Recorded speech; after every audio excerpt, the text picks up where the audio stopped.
Hello, and welcome to this week's episode of Views of an Outsider, the Outsider's View from June 7th. If you want to keep up with everything that's going on in the world, but you don't want to drag down your entire life by listening to the news every day, then get the main stories right here once a week, and spend the rest of your time actually living your best life. Let's get right into it.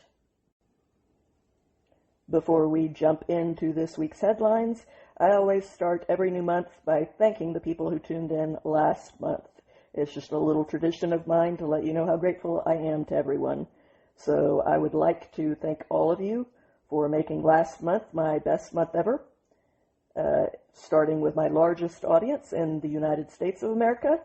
Vietnam was my second largest audience, followed by Finland, then Germany, the UK, Spain, Singapore, Hong Kong, France, India, my longtime audience in Australia, followed by Brazil, Italy, which makes me very happy because my family is from Italy, so it feels like Mia Familia is supporting me.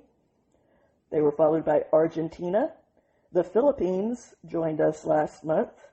They were followed by Indonesia, Mexico, Thailand joined us, Saudi Arabia, South Africa, Portugal joined us. They were followed by Ireland, and one small branch of my family is from Ireland. They were followed by Chile, then the Netherlands, Turkey, Venezuela, Algeria joined us. Welcome. They were followed by Ecuador, Iraq, Japan, Myanmar was new.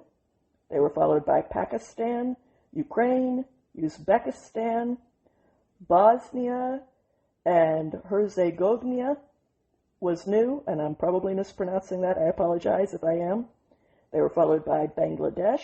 Bulgaria joined us. Bolivia joined us. Canada tuned in. Côte d'Ivoire was new. If I'm mispronouncing that, again, I apologize. Colombia tuned in again. The Dominican Republic joined us. So did Egypt. Israel tuned in. Jordan was a new listening audience. They were followed by Kenya, then Luxembourg, which is new, and that's one of the few places in the world that I've been to, so that's kind of cool. They were followed by Latvia, which is also new, Macau, which is new. They were followed by Malaysia, then Serbia, which is new, and finally Russia, Tunisia, St. Vincent, and the Grenadines were new.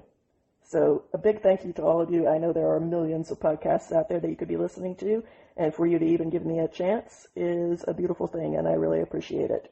So now let's get into the headlines. We are going to start off with some international news that affected two of our American neighbors. A lesbian couple at an LGBTQ spa in Barcelona were thrown out in an open act of othering, all because one of the women was wearing a Star of David around her neck. This textbook act of anti-Semitic discrimination took place during a private event at Sauna Thermas, a venue that, ironically enough, boasts on its own website that it welcomes everybody, except Jews and their supporters, apparently.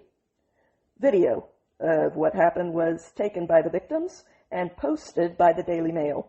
It shows them being subjected to a tense interrogation about their private beliefs by one of the organizers of this event, who is part of the group Boleros al Vapor. This organizer demanded that these women confess to her. Are you a Zionist person? For the record, the correct answer is F you. But this American lesbian couple answered with a question of their own, fairly demanding in turn, why did you ask me that question? Because I'm wearing a Jewish star? At that point, a female busybody, y'all know the type, inserted herself into the already tense conversation and declared, the question is not Jewish, It's Zionist. To which, again, the correct answer is F you little would-be dictator policing everyone else's wrongthink. Then, the woke gatekeepers doubled down, barking out, "Free Palestine, please leave. You are not welcome, go." For a third time, F you. These tyrannical leftist bullies, on a bigotry-fueled power trip, even threatened to call the police on this lesbian couple whose only crime was having different views. The tolerant, inclusionary people at work once again, as they walked away in utter disbelief that they had just been subjected to open discrimination in 2026. One of the female victims sarcastically summed up the atmosphere by saying, "Welcome to Barcelona."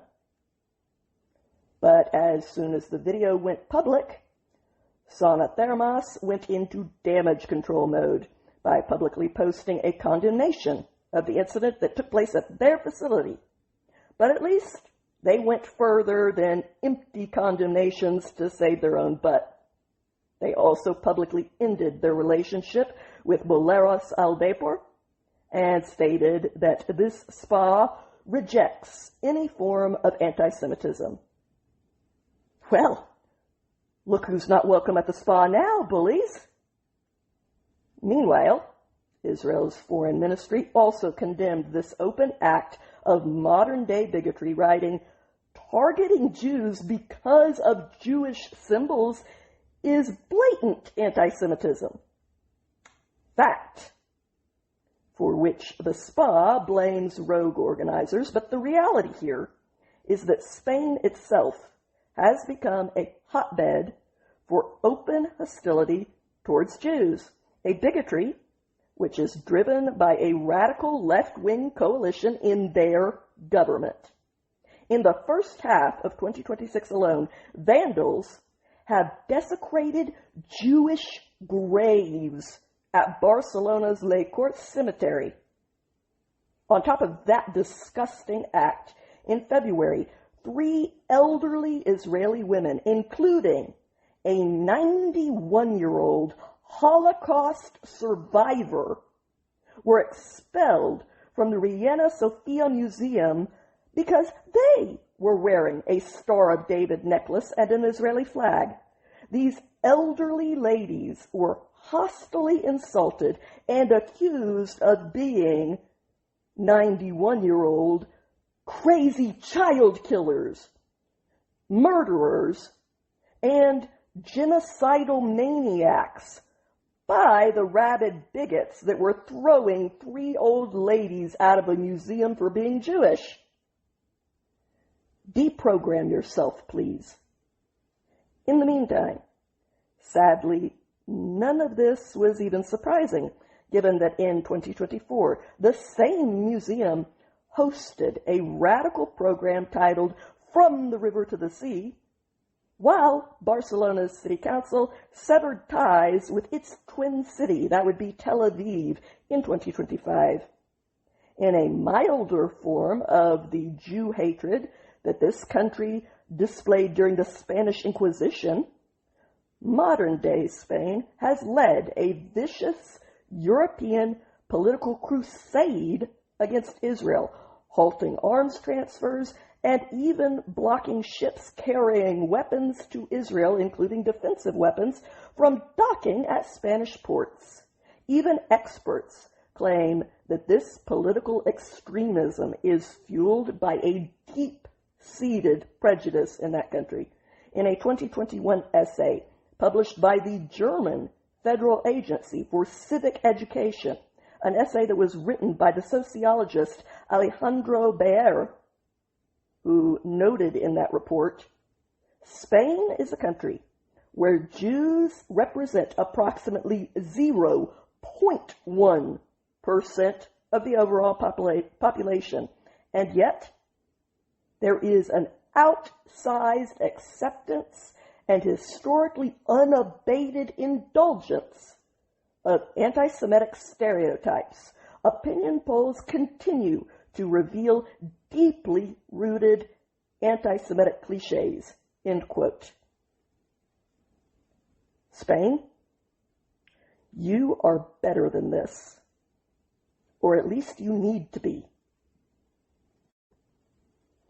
Now we are going to switch gears and take a look at a first-hand account of the mail-order abortion pill debate back home.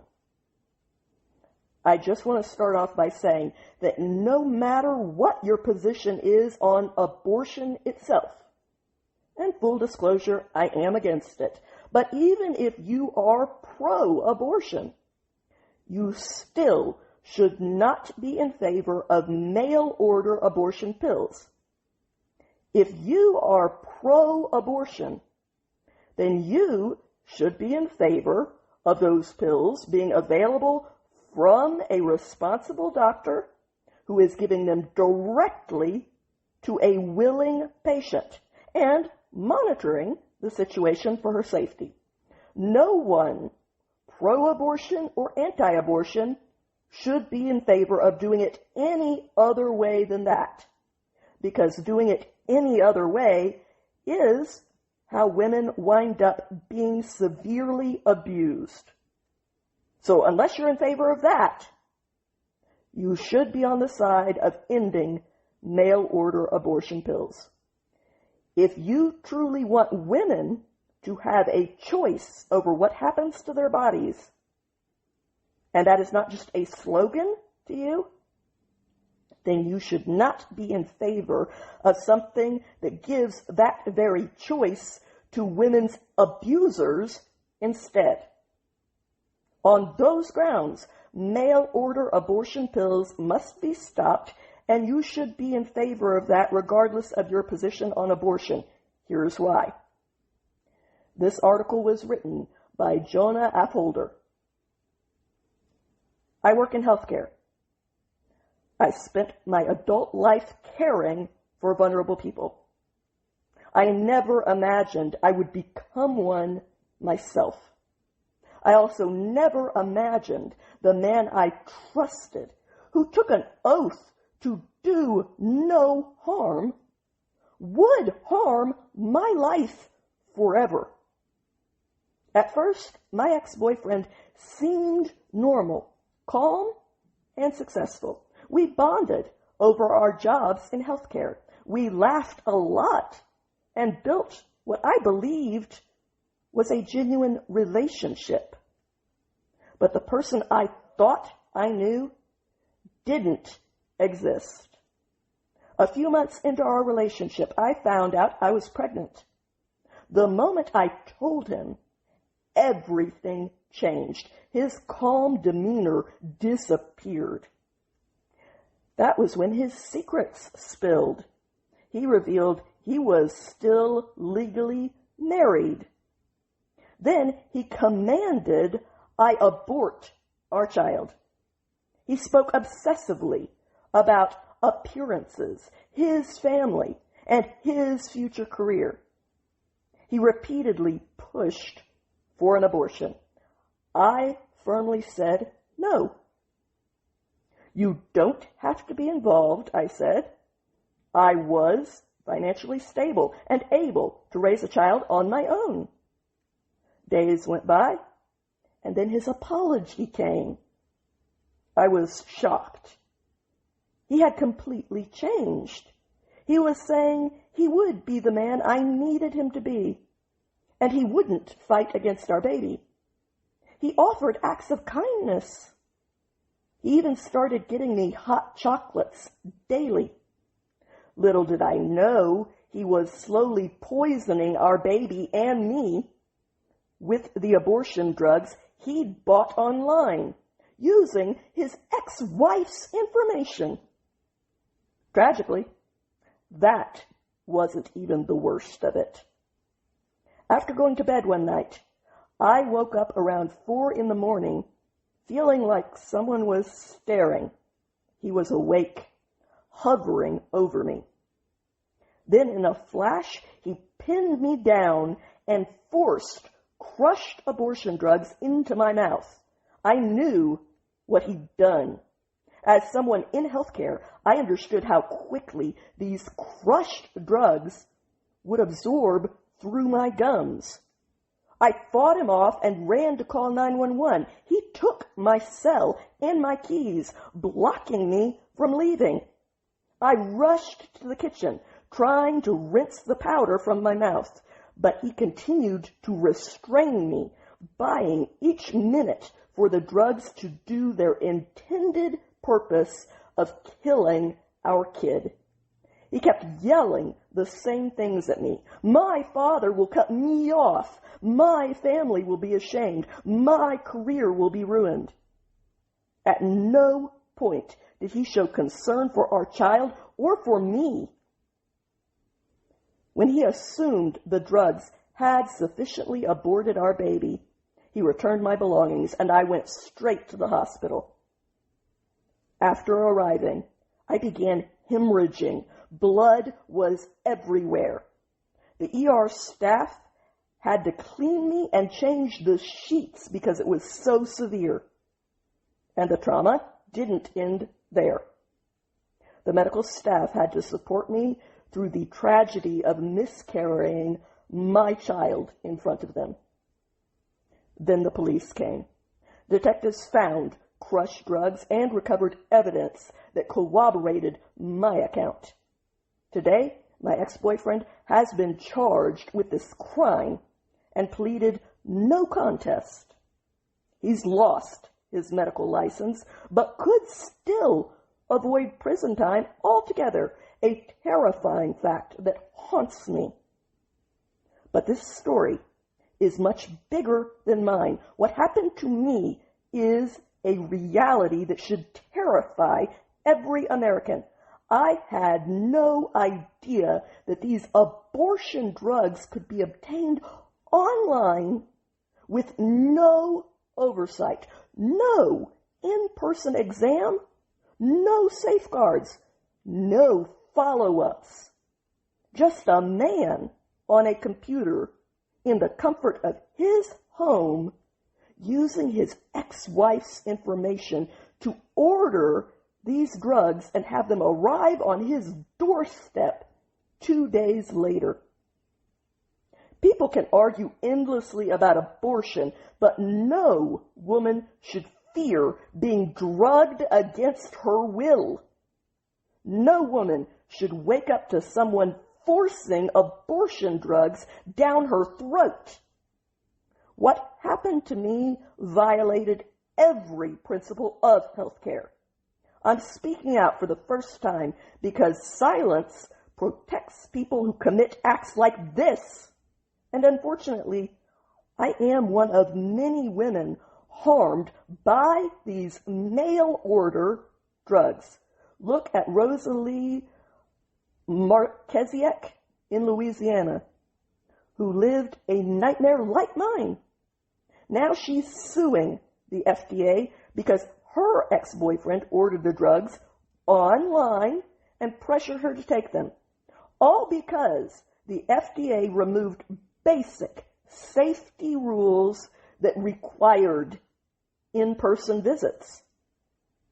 Our leaders need to take women's safety seriously, not just for me, but for anyone who could end up in this situation.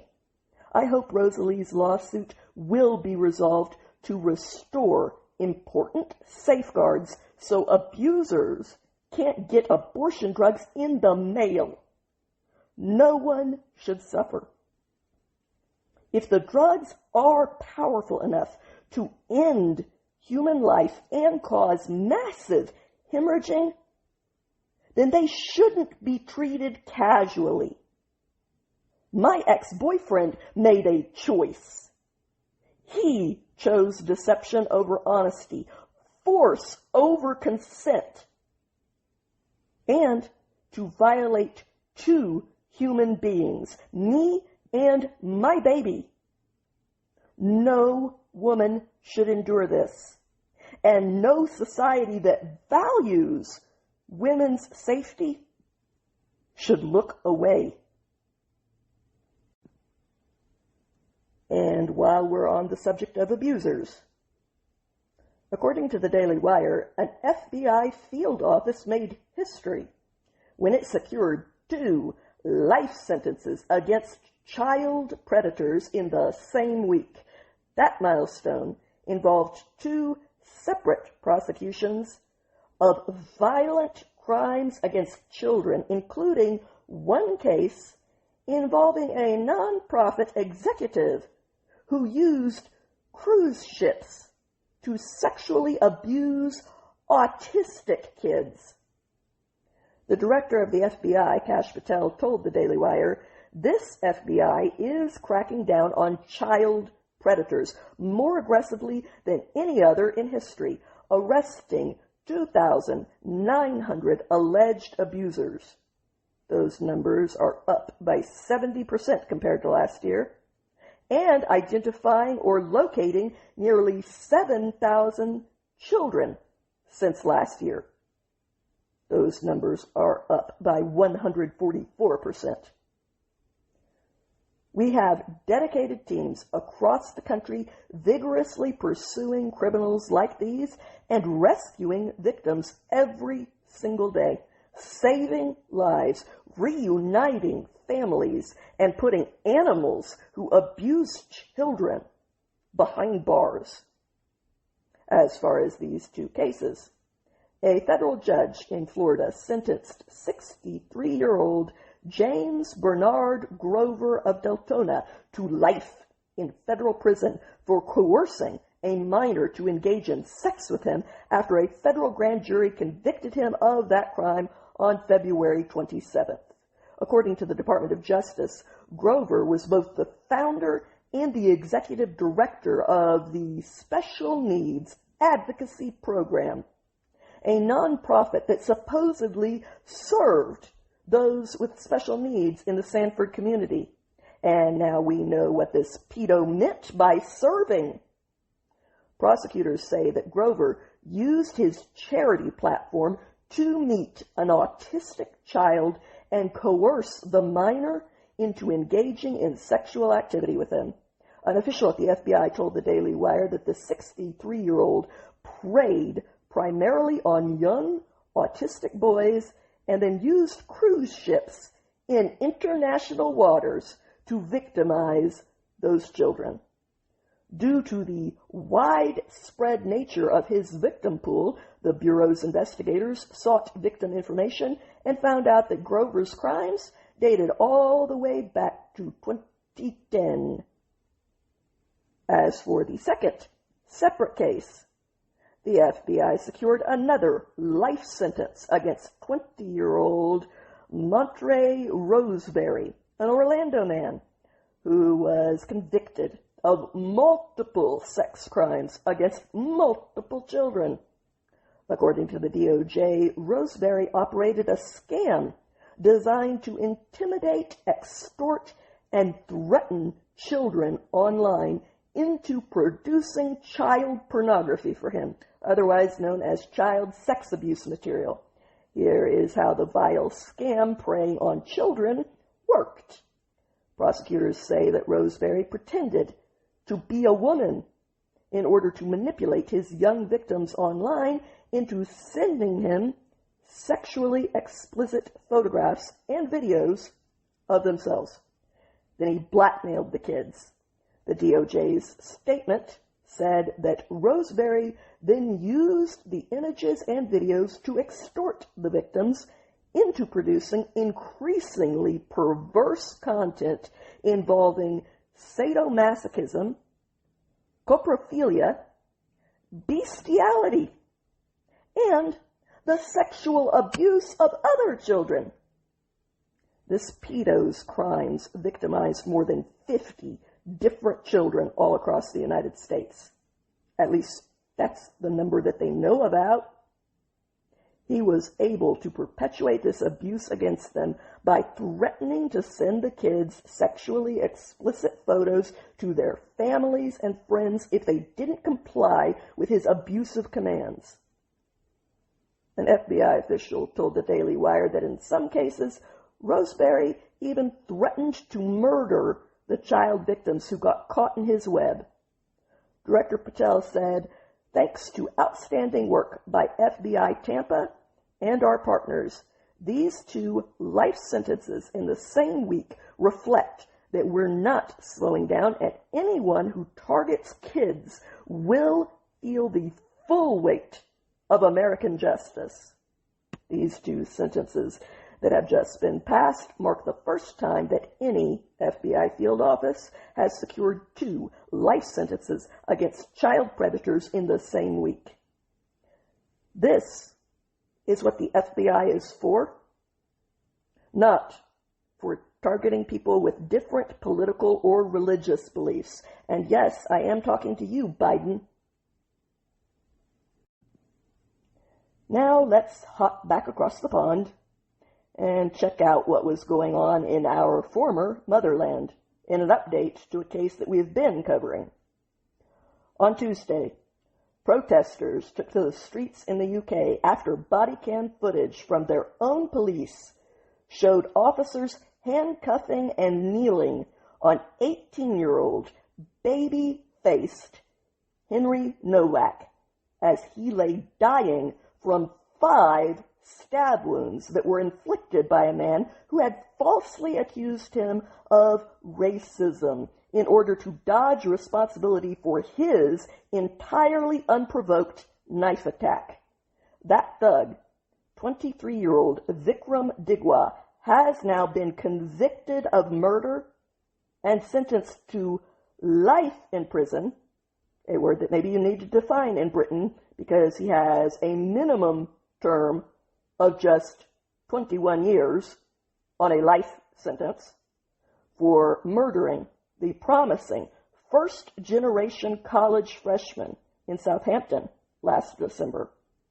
This case has ignited a new level in Britain's national debate over policing, race, immigration, and the growing tendency among British authorities to give greater credence to allegations of verbal racism than they do to the serious evidence of physical violence that is unfolding right in front of them, like a boy dying of 5 stab wounds to his lungs. According to court findings, Digwa stabbed Nowak with the large ceremonial blade that he carries under a knife exemption that is granted to Sikhs, who, as a special group, are allowed to do things that are illegal for other Britons to do, such as carrying knives.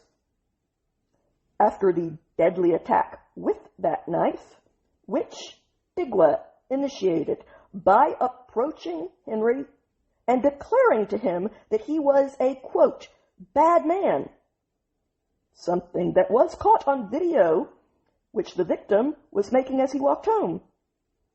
Yet after stabbing this boy 5 times for no reason, Digwa told police that young Henry had racially abused him and that he had acted purely in self-defense, which was belied by the fact that Henry was unarmed. Body cam footage that was released in the middle of the night after Digwa's conviction showed the officers arriving at the scene and accepting the accusation even as Henry lay bleeding on the ground. In that video, young Henry Nowak can be heard telling the officers, "I've been stabbed."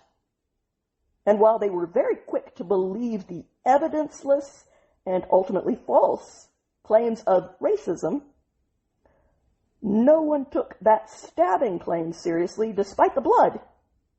And one officer even responded to him by saying, "I don't think you have, mate."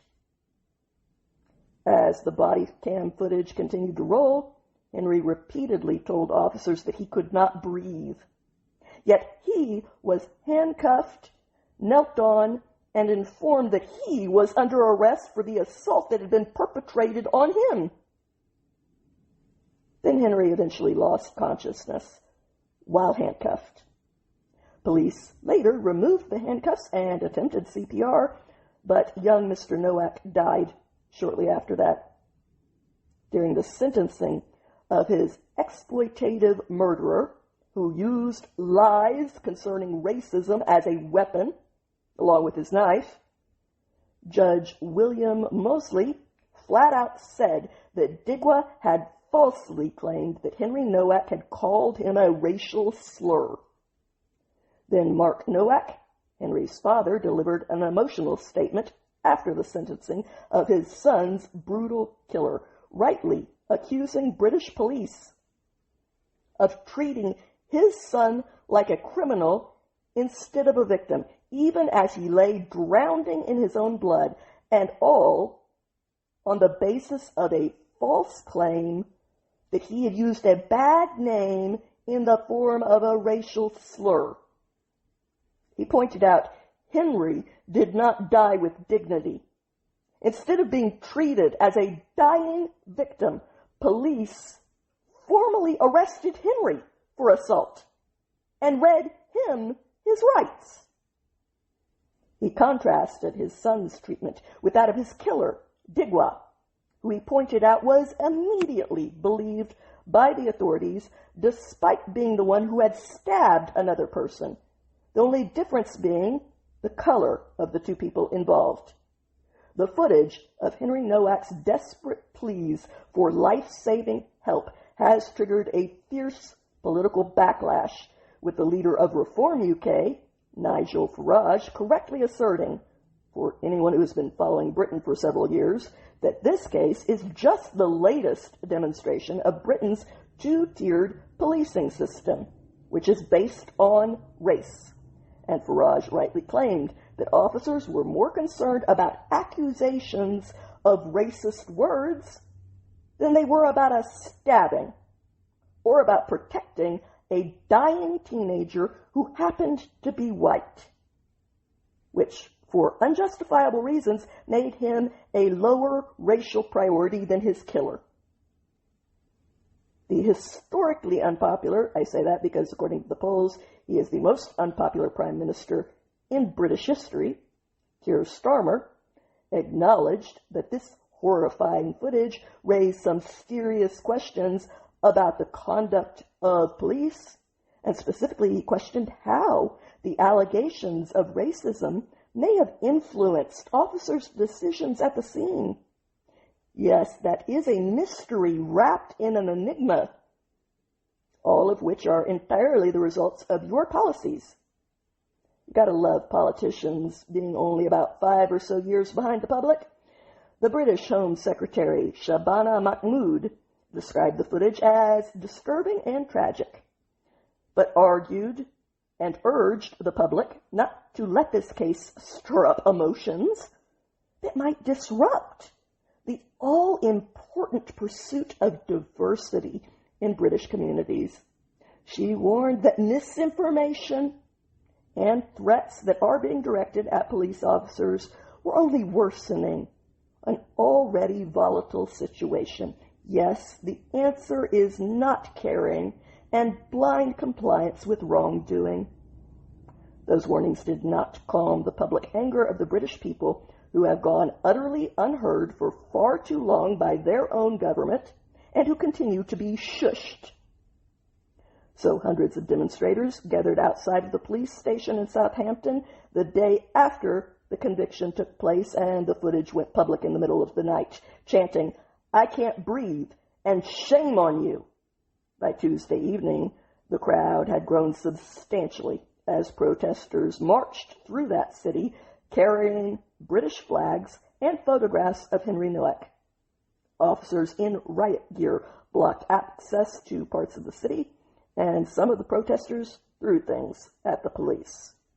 The well-known anti-immigration activist, Tommy Robinson, addressed those protesters on the scene, while Elon Musk drew wider attention to this case online when he posted this on X on Tuesday, and it immediately racked up more than 28 million views. Send the video to everyone you know, showing how heinously Nowak was treated by the police in his dying moments, and how the police cravingly kowtowed to his murderer, adding that the legacy mainstream media, same ones who wrote about George Floyd millions of times, are dead silent about Nowak. Elon also indicated his support for the efforts to take legal action over the discriminatory response that was blatantly exhibited by police per their training. The Independent Office for Police Conduct, which is Britain's police watchdog group, is investigating the actions of the specific officers who responded to Henry's fatal stabbing that night. But as I said, they were following their training. That's where the problem lies. Hampshire police have already apologized for what happened, and one of the officers involved in this incident has since resigned. But that does not bring young Henry back. Apologies are not enough. Change is necessary. And it seems like it is going to be achieved one way or another, so I hope you choose the path of peace. And in the meantime, for many Brits, the central question remains unresolved. Why are their own police officers so willing to accept any unverified accusation of racism, while also entirely dismissing a teenager's repeated pleas for help after he had been stabbed 5 times? That question now simmers at the center of one of Britain's most politically explosive crime cases in the last several years. As one race-based trial concluded in Britain, our own version finally got underway here in the USA. The murder trial against Karmelo Anthony started this week in Collin County, Texas, and it drew in the race-obsessed supporters of the 19-year-old killer of another young boy. Those supporters gathered outside the courthouse to chant for the freedom of this very dangerous defendant who, despite his youth, took a life merely because he was asked to leave the area that was reserved for the team, of which he was not a member. For that choice to kill on those grounds, Anthony is now facing the possibility of life in prison after he admitted to fatally stabbing 17-year-old Austin Metcalf at a track event in Frisco, Texas in April of 2025. He made that admission of his guilt when cops found him afterwards. The case against this young, petty killer has garnered nationwide attention via heavy coverage by the legacy media as they battle for control of the narrative surrounding this murder, given that the legacy media routinely highlights and escalates the statistically rare incidents of white-on-black crimes, which makes this case rather inconvenient for them, as the accused killer, Anthony, happens to be black, and his victim, Austin Metcalf, was white. A statistically much more common scenario, although not as common as white-on-white or black-on-black crime is. As Anthony's angry supporters gathered outside of the courthouse on Monday while jury selection for the trial got underway, they chanted, "I declare, I decree Karmelo Anthony is free," which was a meaningless call that carried all of the weight that an empty declaration from people with no actual power at all would carry. About a dozen people in Karmelo Anthony's T-shirts participated in these pathetic demonstrations, according to the video footage that was captured by the Dallas Morning News. Anthony's supporters do not deny that he did murder Austin Metcalf in cold blood. They merely believe that as a black person, he is entitled to kill a white person consequence-free. Thanks to sick, race-obsessed people like them, Anthony has also raked in more than $600,000 from an online fundraiser that was started right after he apparently committed murder and confessed to it, according to him. Some people who contributed to that fundraiser added their extreme, racially charged comments of support for violence against random white people.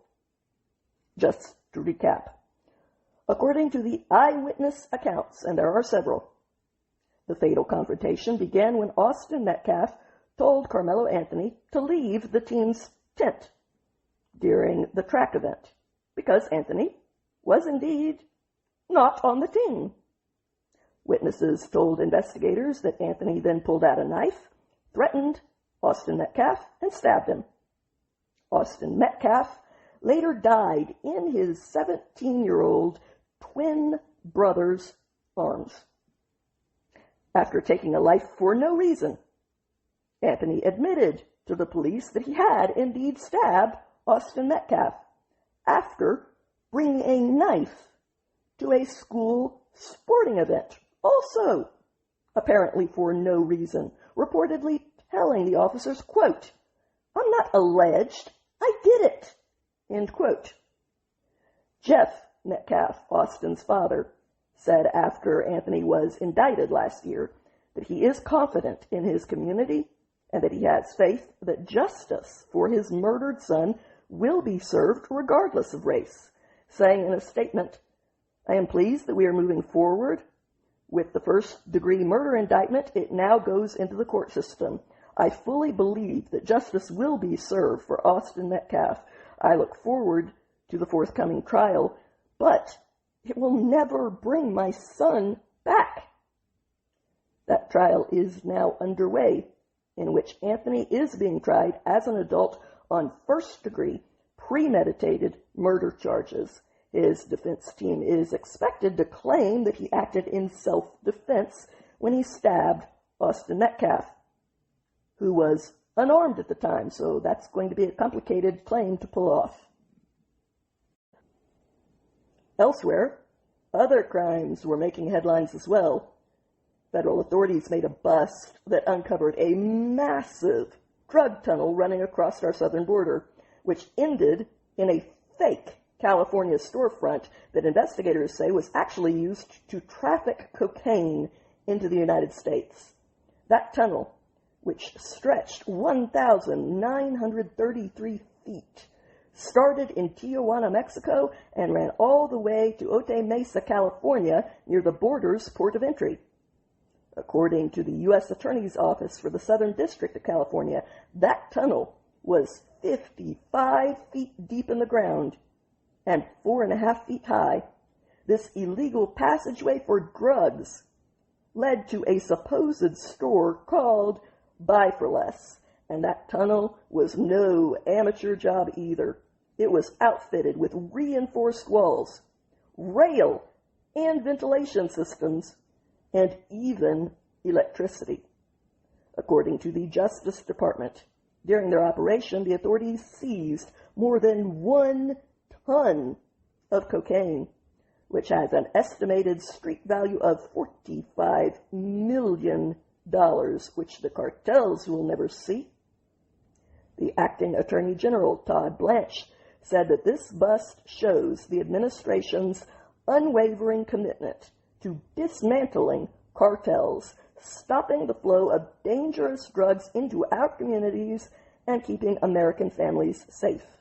In the meantime, the Justice Department charged 4 people with conspiracy to distribute these illegal drugs.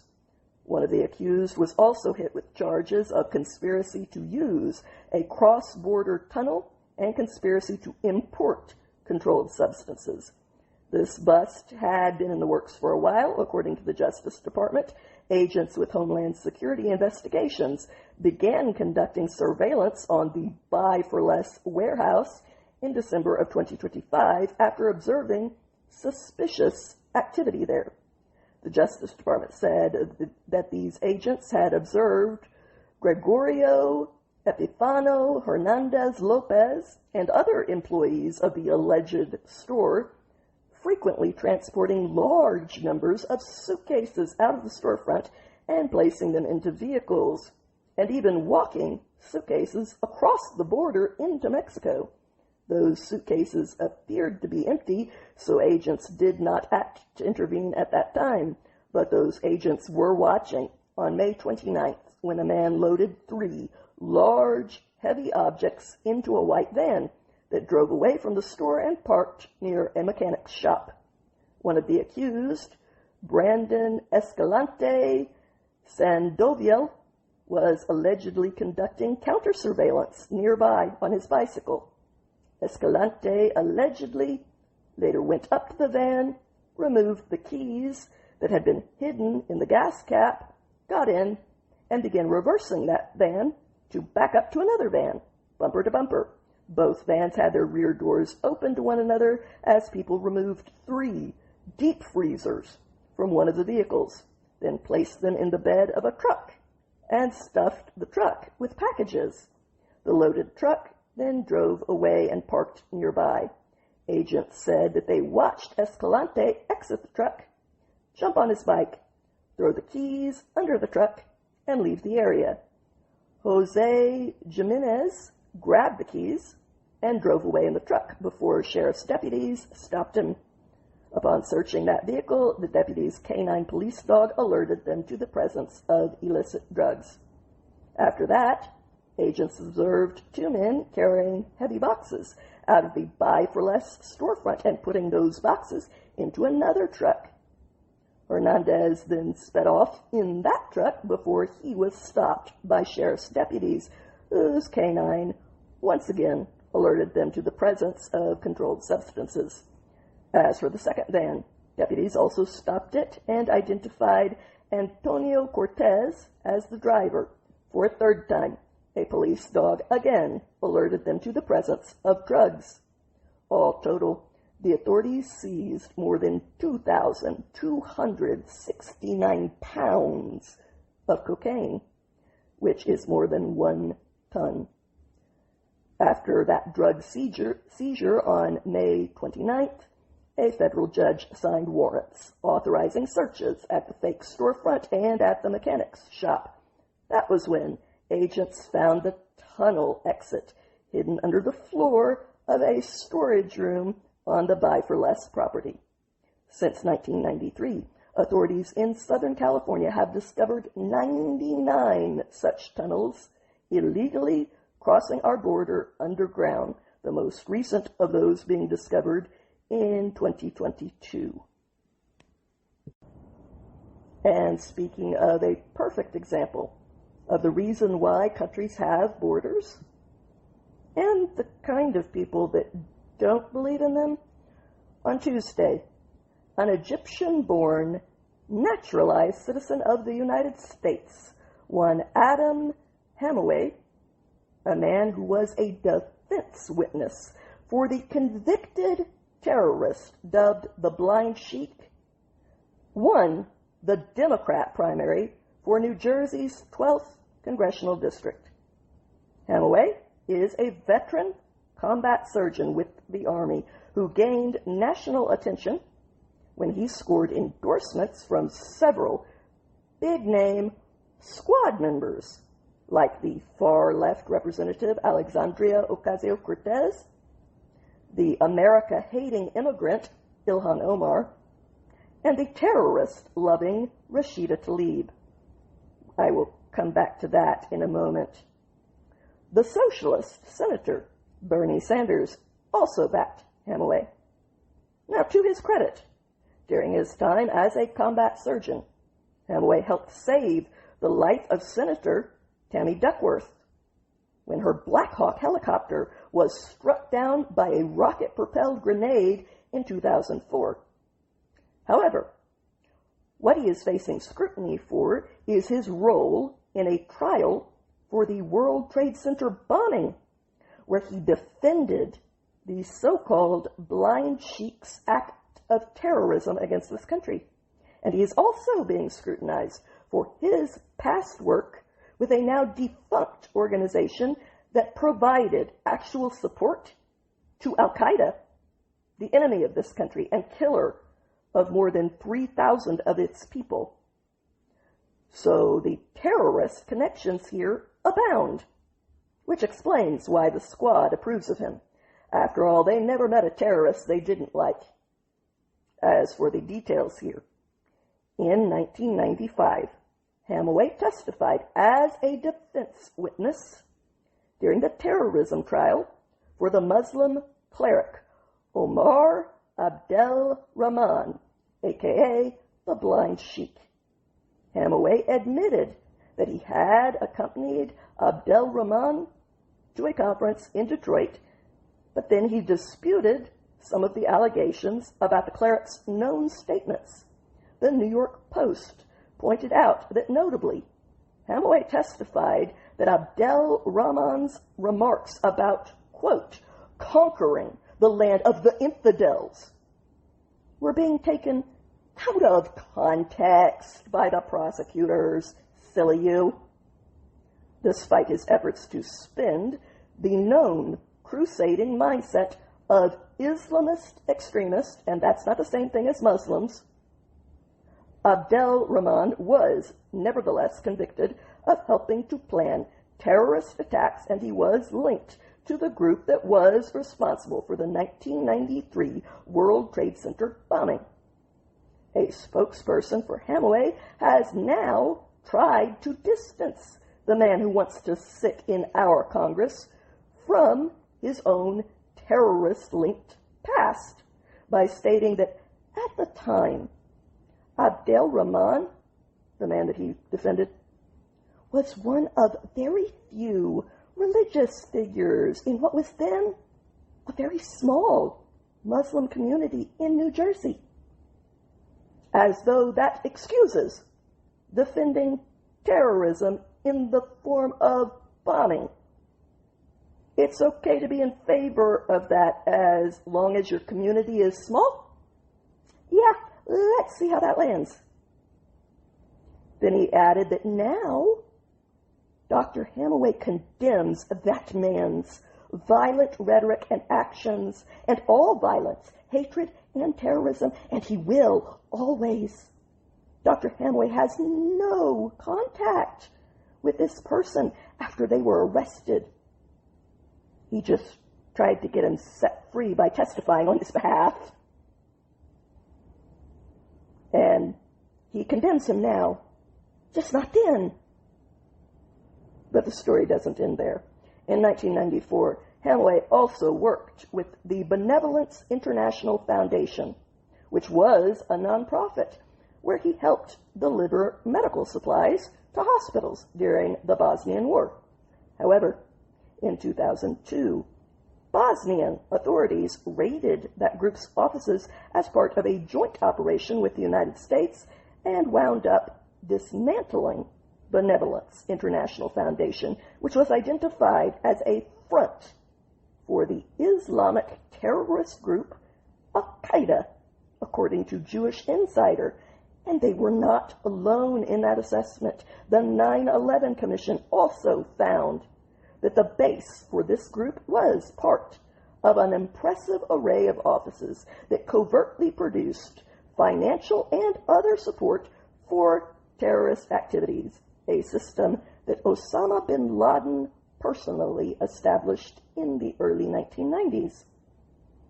In reaction to Hamaway winning the Democrat nomination for Congress, Representative Mike Lawler of New York posted, "How in the hell has a defense witness in the 1993 World Trade Center bombing with ties to al-qaeda been nominated by the Democrats to serve in Congress? If elected in November, Congress should fully investigate his ties to terrorist organizations and determine whether he is fit to serve."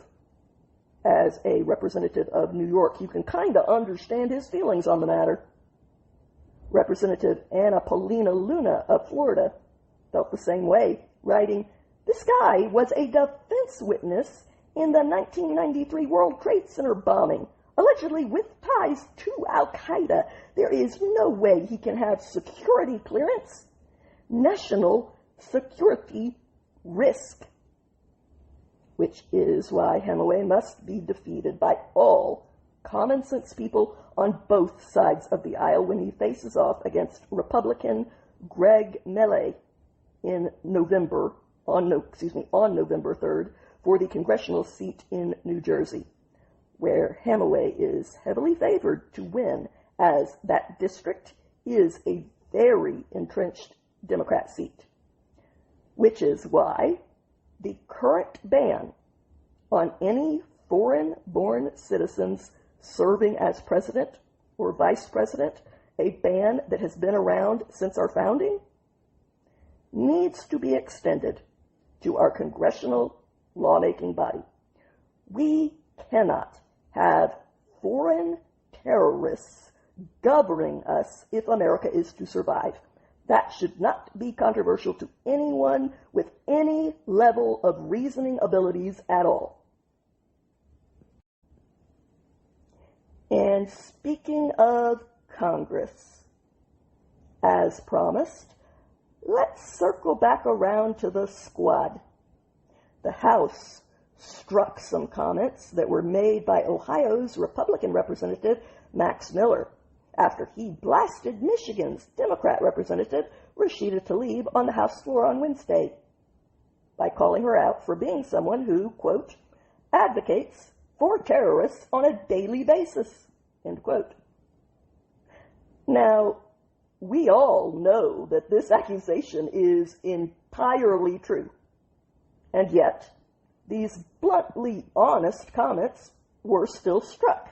So, let's take a look at Tlaib's decade-long record for ourselves, because it demonstrates that Representative Miller's comments come with the receipts to back up every single word that was edited out. But first, here's what happened. Representative Miller unloaded on Rashida Tlaib, a genuinely awful human being, during a debate between the two members of our Congress, in which he told her to her face, Hezbollah is a terrorist organization, gentle lady from Michigan, and its members are butchers that you like to hang out with to a certain extent. When Rashida Tlaib erupted at him with her performative anger, Representative Miller didn't budge, firing off another round instead as he shot back, "Oh, I'm sorry. Are we getting a little emotional?" After the chairman tried to restore order, Rashida Tlaib erupted again with more empty outrage, at which point Representative Miller doubled down, responding, "I certainly believe you advocate for them, yes. You advocate for terrorists on a daily basis. You advocate for a terrorist regime every single day." That truth caused Rashida Tlaib to immediately demand that those words of truth be stricken from the record, calling Representative Miller's accusations, quote, a direct attack on my character, as though she has any.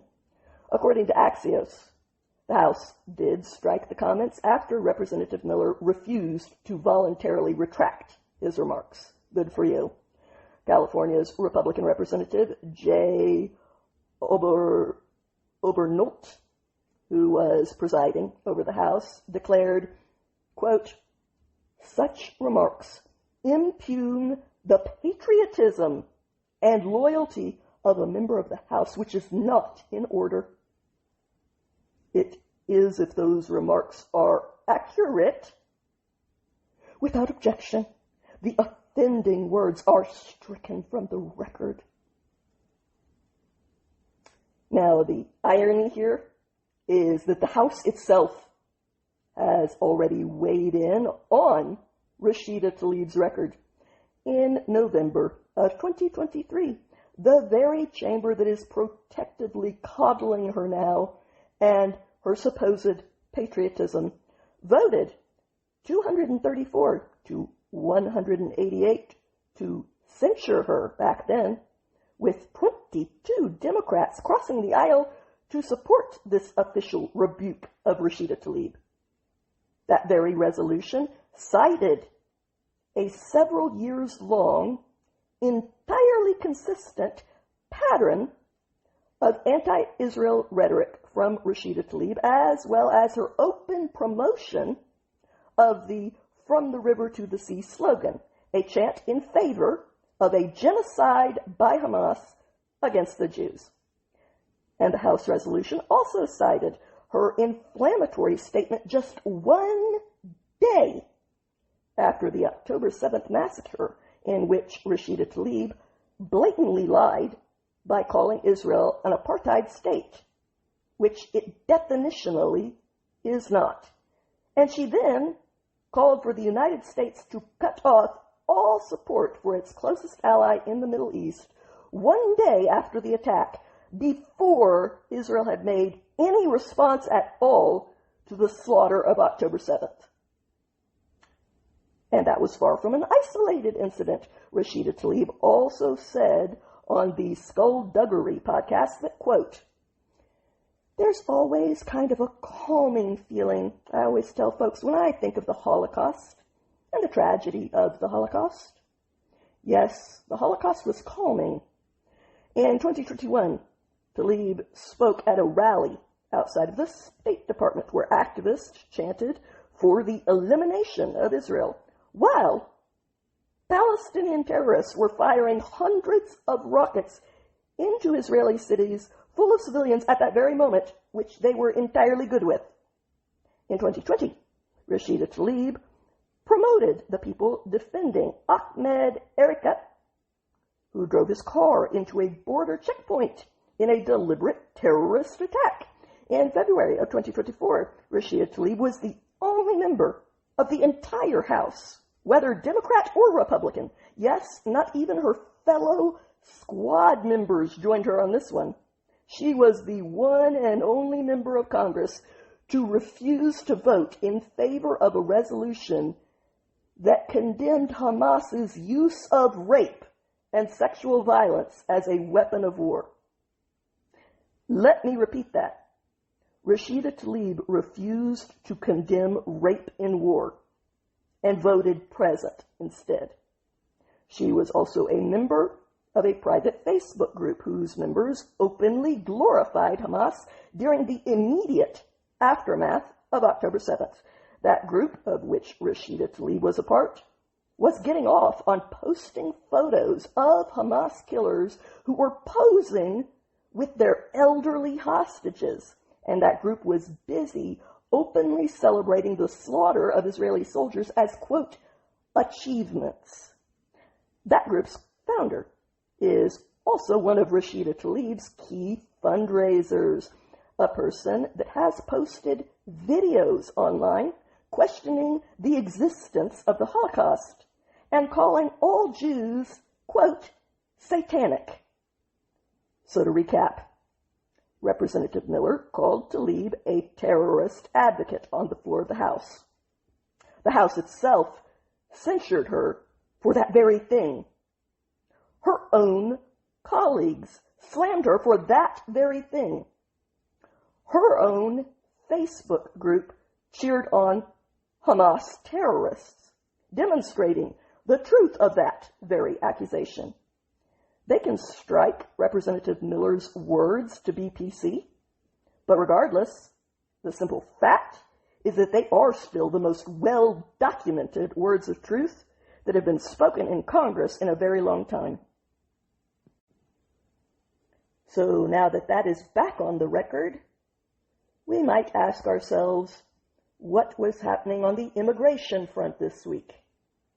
The Daily Wire reported that ICE officers successfully hunted down an illegal foreigner who had been convicted of attempted murder and who had still been roaming around after that in our country for years, despite having a lengthy rap sheet of crimes that he had committed here and an order to deport him.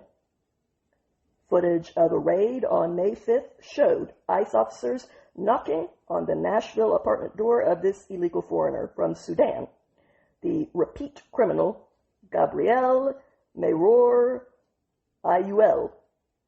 Thankfully, the officers appeared to have a calm interaction with Ayuel before they took him away in handcuffs. As for the history, according to ICE, Ayuel was convicted of first-degree attempted murder in Davidson County back in 2003, and he was sentenced to 20 years in prison for it. But according to law enforcement sources, he only served about 9 years of his 20-year sentence. The reason for his short stint behind bars for a very serious crime has not been made clear. But he was released early, and he was not handed over to ICE despite his active deportation order. And after being released, he disappeared into our country.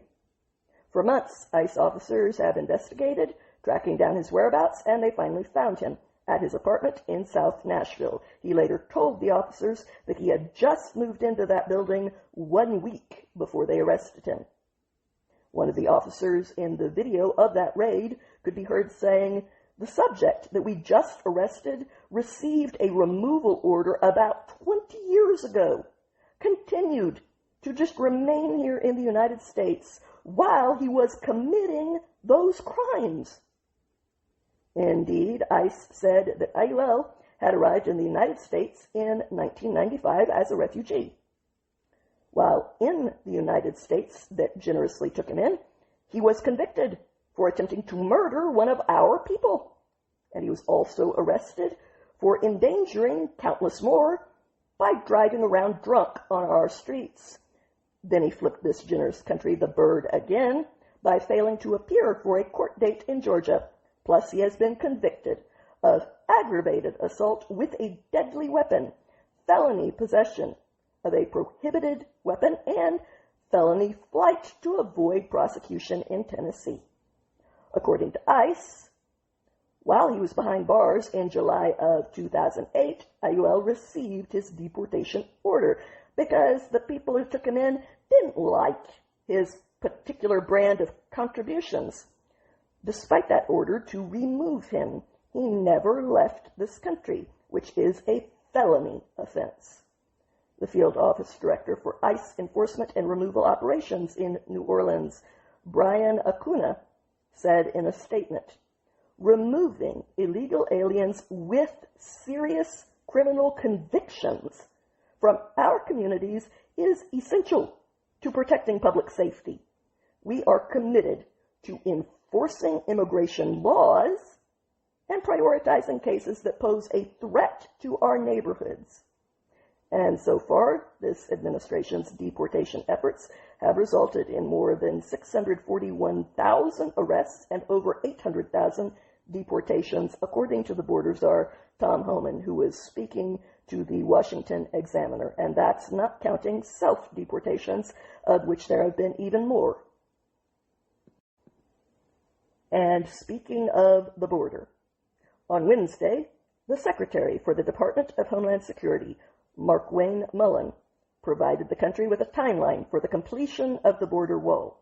In a hearing by the House Homeland Security Committee, Secretary Mullen said, "On the border wall, first of all, we are on track to have the primary wall done, completed from the Pacific to the Gulf of America this time next year.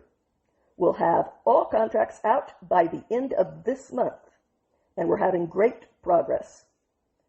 But Secretary Mullen also stressed that cartels have learned how to breach and cut through sections of the border wall, which has made a secondary barrier to reinforce the primary wall necessary in some places to deter these illegal crossings and channel everyone through the legal ports of entry where they can be safely vetted, saying, "So we're putting 150 foot in some places, sometimes smaller than that, for a secondary wall that they've got to go over, plus a smart wall, which will tell us approximately how many people are there.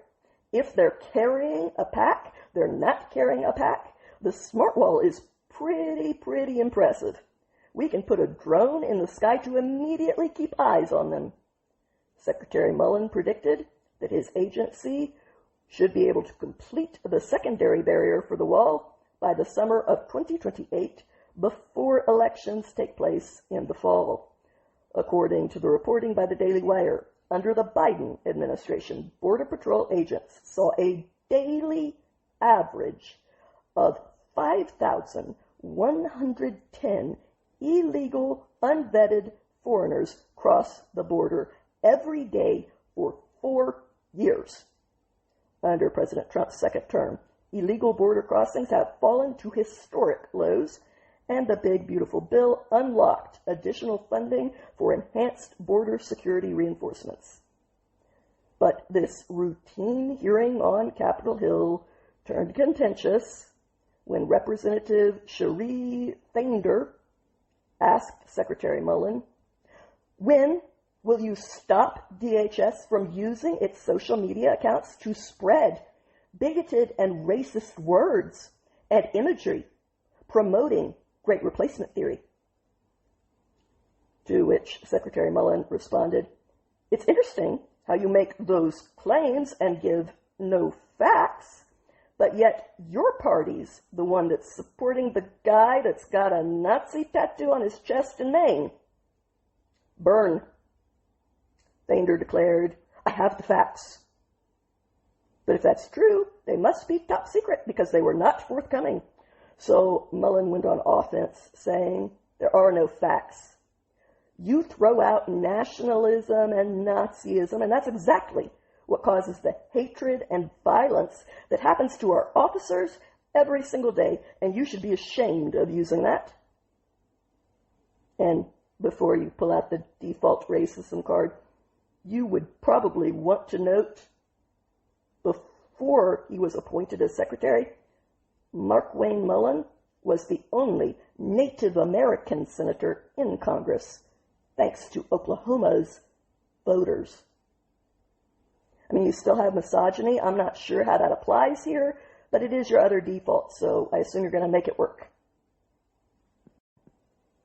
And speaking of serious problems in the land of the Blue Party, a 25-year-old Georgia man could now face execution after being charged with a horrific crime on an Atlanta train.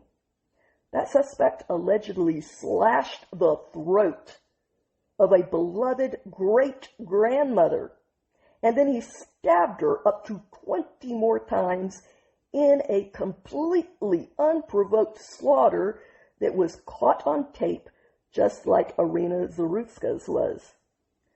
Now prosecutors have announced that John Elijah Matthews, a 25-year-old vagrant, is facing heavy-duty federal charges that could put him on federal death row for this gruesome execution of 66-year-old Margaret Swan, which took place in broad daylight.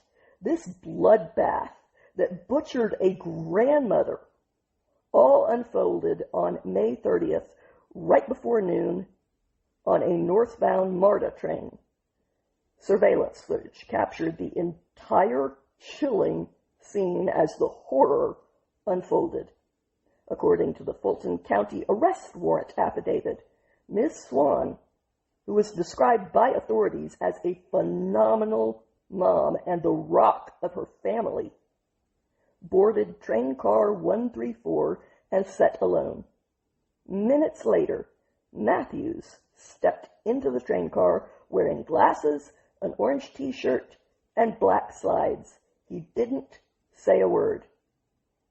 It has since been confirmed that he did not know her and she did not know him. But the video shows Matthews stalking this innocent senior standing just inches away from her. He then reached into his pocket, pulled out a folding knife, and flicked it open.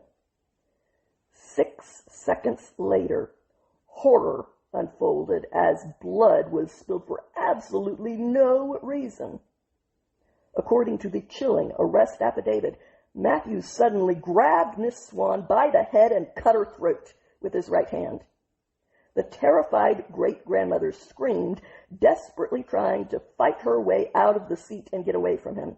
But this brutal attacker held her down by the arm while he rained down 18 to 20 savage stab wounds into her chest and neck as she frantically tried to defend herself.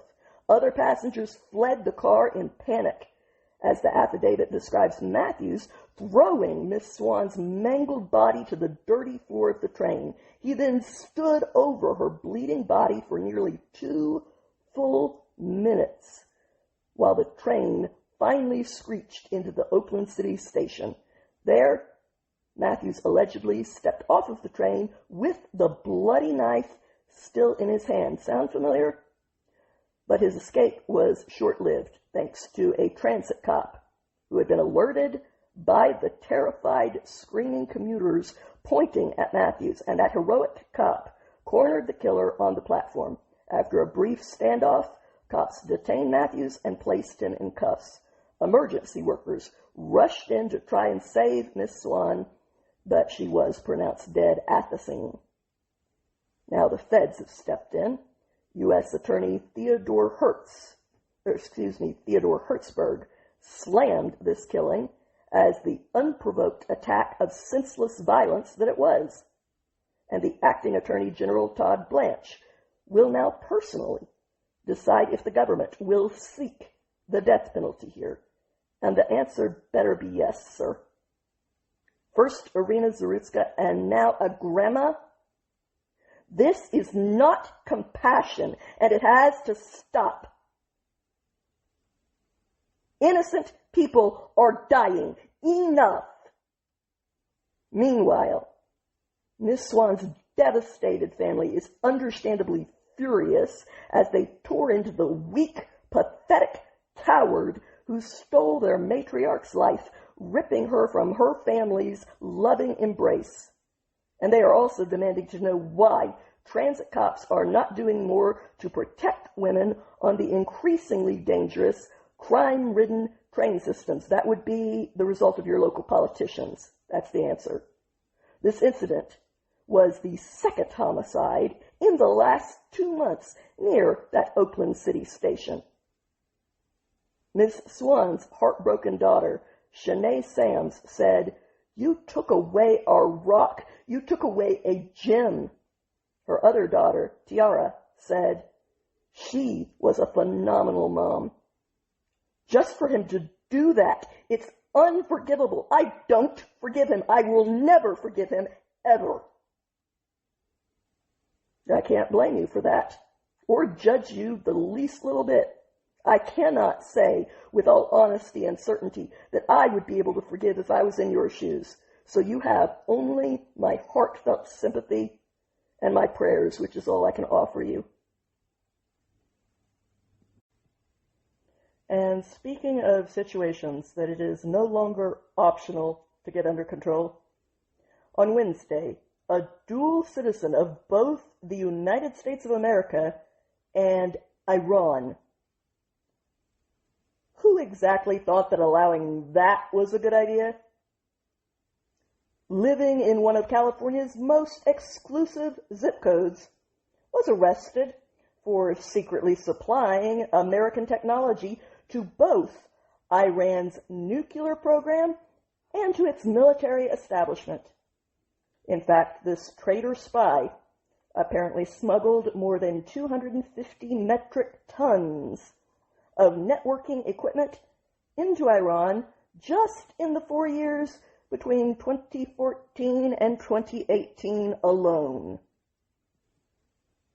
This is now the latest on the long list in a growing series of federal cases that have exposed the Islamic Republic's aggressive efforts to infiltrate and exploit U.S. systems, steal American technology, and intimidate any dissidents living on our American soil, to which I say, F you.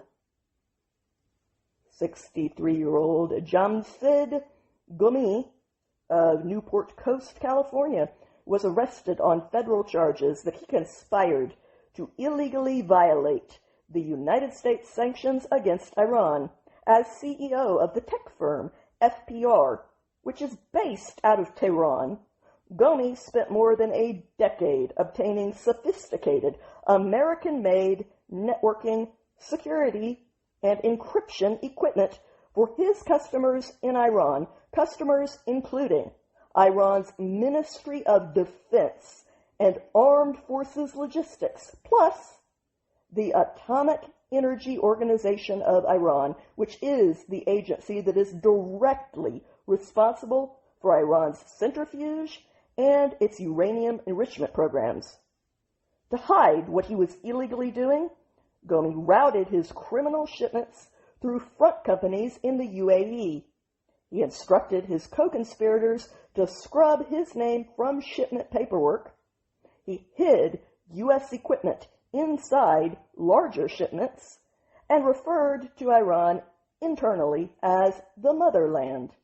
In this way, as already stated, he smuggled more than 250 metric tons of networking equipment into Iran illegally between 2014 and 2018 alone. As far as his Tehran-based company, FBR's annual sales exceeded $10 million. The money laundering that he committed with his illicit revenue was just as brazen as his crimes were.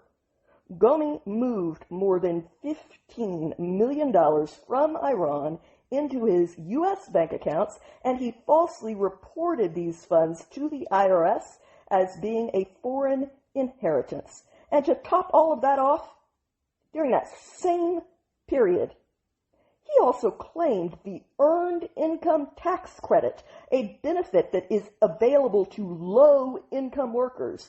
He did that during 7 different tax years, while reporting almost no income, despite the fact that he was making millions in illegal sales to our enemies after being made a dual citizen of this country. He then used those illicit proceeds to build a $35 million mansion in Newport Coast, which federal prosecutors do intend to seize as the profits of his crimes. And Ghomi's case is unfortunately a long way away from being an isolated incident. The DOJ has been methodically dismantling Iran's American networks on multiple fronts. In December of 2023, federal prosecutors charged the Iranian national Hossein Hatefi Adakani and a Chinese co-defendant with apparently procuring U.S. microelectronics for the Islamic Revolutionary Guard Corps' drone program. Those were the same one-way attack drones that were later found after being deployed in Ukraine. The components in that technology included military-grade transistors and microwave amplifiers that were routed through an entire web of front companies. In March of this year, the DOJ also seized 4 web domains that were apparently linked to the Iranian government and that were used to dox dissidents, to threaten journalists, to leak stolen data, and to incite violence against American citizens and Israeli officials alike. One email that was uncovered by investigators even offered a $250,000 bounty for the beheading of 2 specific targets, while openly claiming that Iranian operatives had partnered with a Mexican cartel to carry out those killings on U.S. soil. These cases and many more which we have covered paint a clear picture of a known regime of death with a deep, active, and multifaceted infiltration of American institutions, one that is using United States technology, U.S. financial systems, U.S. borders, and U.S.-based operatives to advance its own nuclear ambitions and to terrorize its enemies. As for this specific case, their spy, Ghomi, faces up to 20 years in prison if convicted of his crimes, and after that, he needs to be stripped of his citizenship and sent back to the death cult that he failed. They can do what they like with him after that. And speaking of an overdue reckoning, on Tuesday, the Justice Department announced some further claims against the Southern Poverty Law Center by announcing that this vile group had paid Ku Klux Klan members to remain active in the Klan. And it had even reimbursed them for cross burnings, for Klan robes, and for recruitment expenses that were incurred while sucking other people into this hate group. These allegations are on top of the indictment that was filed in a federal court in Alabama that expanded on the case in April, in which the SPLC is accused of committing wire fraud, bank fraud, and organizing a conspiracy to commit money laundering. According to prosecutors, between 2010 and 2023, the SPLC paid more than $4.1 million to, quote, confidential informants that were deeply entrenched within white nationalist and extremist organizations, while concealing those damning payments from the donors who were giving them money to fight racism, not to fund it. So the SPLC hid what they were really using that money for through a network of shell entities and fraudulent bank accounts. Sounds like something innocent people would do. Now, in the latest example of funding the hate that they claimed to be fighting, the indictment stated that 2 Ku Klux Klan members apparently approached the SPLC in 2010 seeking to leave that bigoted organization because they feared for their safety. But rather than helping these 2 Klansmen exit that life, prosecutors say that the SPLC paid the pair $1,200 a month plus expenses to remain active in the Klan. According to the indictment, those men used donor-funded reimbursements for their Klan activities, including recruiting more Klan members to grow the hate and to infect new people with it. They were also reimbursed with donor money for producing white robes and hoods, as well as for publishing extremist literature, establishing new chapters, and organizing rallies on behalf of the Klan. The latest indictment goes on to allege that the SPLC reimbursed expenses that were incurred for, quote, cross-burning events to include the wood and fuel used. Federal prosecutors say that these payments to fuel hatred were routed through a shell company called Rare Books Warehouse, as well as through other fictitious entities that were entirely designed to conceal the true source of the money. As prosecutors stated, the SPLC's paid informants engaged in the active promotion of racist groups at the same time that the SPLC was denouncing the same groups on its website. The SPLC has unsurprisingly pled not guilty to all charges, and it continues to deny all wrongdoing. But the money trail and the shell companies and their record of terrorizing everyone with a slightly conservative viewpoint by labeling education advocacy groups like Moms for Liberty as hate groups alongside of the Klan. All of this is too well known and widespread for those denials to achieve anything. Karma's a bitch. The expanded indictment claims that the SPLC maintained a covert network of paid sources inside of extremist organizations going back decades. These sources allegedly included a Ku Klux Klan imperial wizard who was actually working for them, a leader connected to the 2017 Unite the Right rally in Charlottesville, and members of other white nationalist groups. According to prosecutors, one source linked to Unite the Right received approximately $270,000 from the SPLC between 2015 and 2023. Prosecutors allege that another source, one source, received roughly $1.2 million.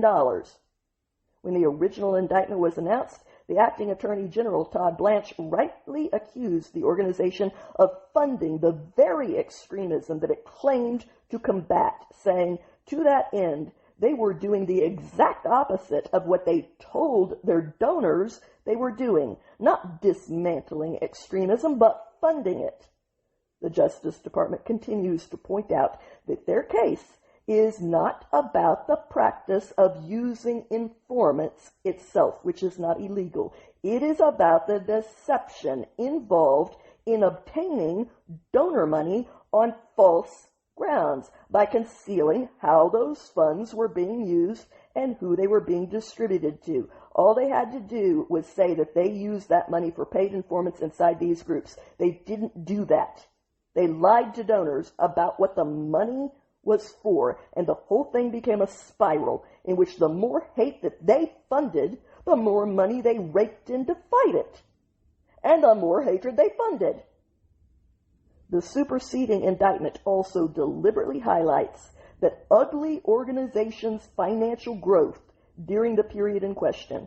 Prosecutors noted that the SPLC's revenue increased from approximately $38.7 million in 2010 to more than $129 million by 2023, while its net assets grew from roughly $238 million to nearly $787 million. That case is still pending in the federal court in the Middle District of Alabama, and it couldn't have happened to nicer people.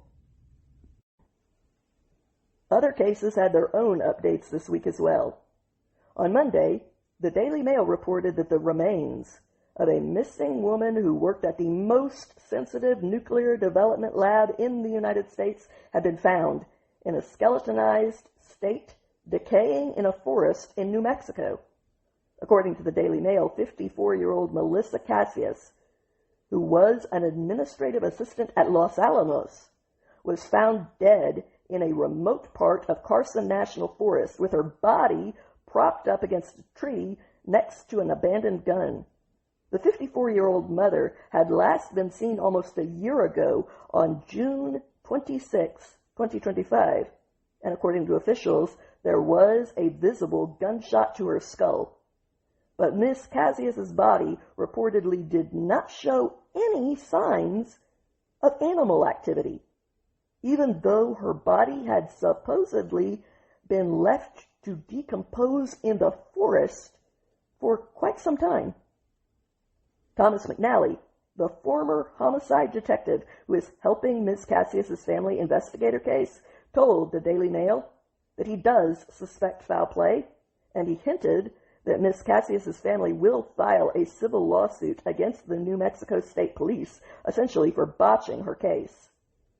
The discovery of Miss Cassius's body is one in a long string of mysterious disappearances and deaths related to scientists and other employees who worked at very sensitive nuclear or space technology labs in the United States. We've covered many of those before. As stated, Miss Cassius worked as an administrative assistant at the Los Alamos National Laboratory, the very site that was made famous by its development of the atomic bomb in the Manhattan Project during World War II. That lab remains closely tied to nuclear weapons development in the United States. And just weeks before Miss Cassius vanished, another former employee of Los Alamos, 79-year-old Anthony Chavez, also disappeared in a very similar way after he left his home on foot on May 4th, 2025. Police have stated that no foul play is suspected in Mr. Chavez's case. Similarly, according to the reporting by the New York Post, the day that Miss Cassius went missing, she wiped her phones before leaving them behind, along with her ID. Then she walked out of her house in a remote community that sits around 70 miles northeast of Santa Fe. Just before she was last seen, Miss Cassius had dropped her husband off at work at the same lab where she worked, before claiming that she forgot her work badge and had to go back home to get it. The investigator, McNally, claims that her daughter, Sierra, saw her mom when she came back home, and that Miss Cassius looked totally normal despite a recent argument with her husband in the car. While McNally was looking into her disappearance, apparently, Miss Cassius's husband claimed that she was just running around with a boyfriend somewhere. And according to McNally, authorities believed that narrative, which has now been proven to not be the case. And the midweek updates just kept coming in. According to multiple reports, Trump's former national security advisor, John Bolton, has apparently reached a plea agreement that includes the possibility of prison time for the way that he illegally handled classified information. On Thursday, the Associated Press reported that Bolton has agreed to plead guilty to a single felony count of illegally retaining sensitive national security information that was classified by recording it in a private diary.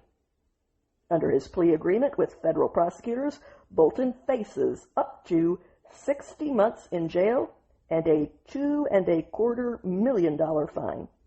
This agreement is a striking reversal from Bolton's previous fierce denials of having not committed these crimes, to which he pled not guilty, while accusing the federal government of targeting him with a political prosecution, saying, quote, "For 4 decades, I have devoted my life to America's foreign policy and national security. I would never compromise those goals. I tried to do that during my tenure in the first Trump administration, but resigned when it became impossible to do so.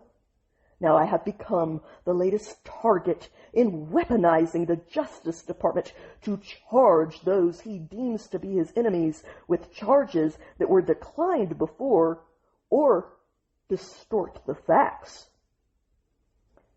Dramatic claims aside, the facts are that the FBI raided Bolton's Maryland home and his office in Washington, D.C. in August of 2025 as part of a national security investigation.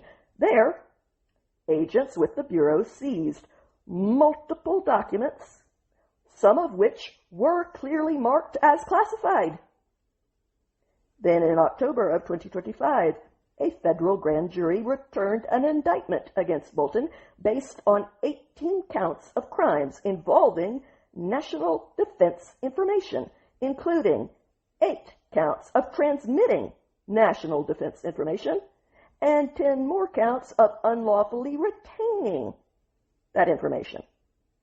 According to that indictment, during his brief time as National Security Advisor from April of 2018 until September of 2019, Bolton used a personal email account, completely unsafe, to send more than 1,000 pages of classified information to unauthorized recipients, primarily to electronic diary entries that he also forwarded to family members, specifically to his wife and daughter who did not have security clearance. Treating this nation's defense information like his own private property, which it was not.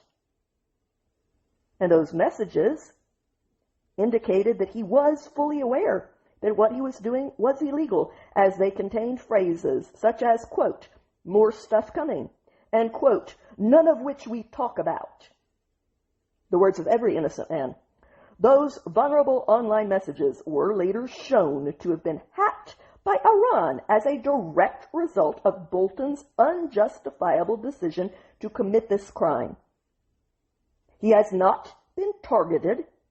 He is just not above the laws that apply to all of us, although entitled people seem to think that those are the same thing. They're just inherently our superior, you see. The rest of us know better. So Bolton is due back in federal court for his next appearance on June 26th in Maryland. That is when he is set to formally enter his guilty plea.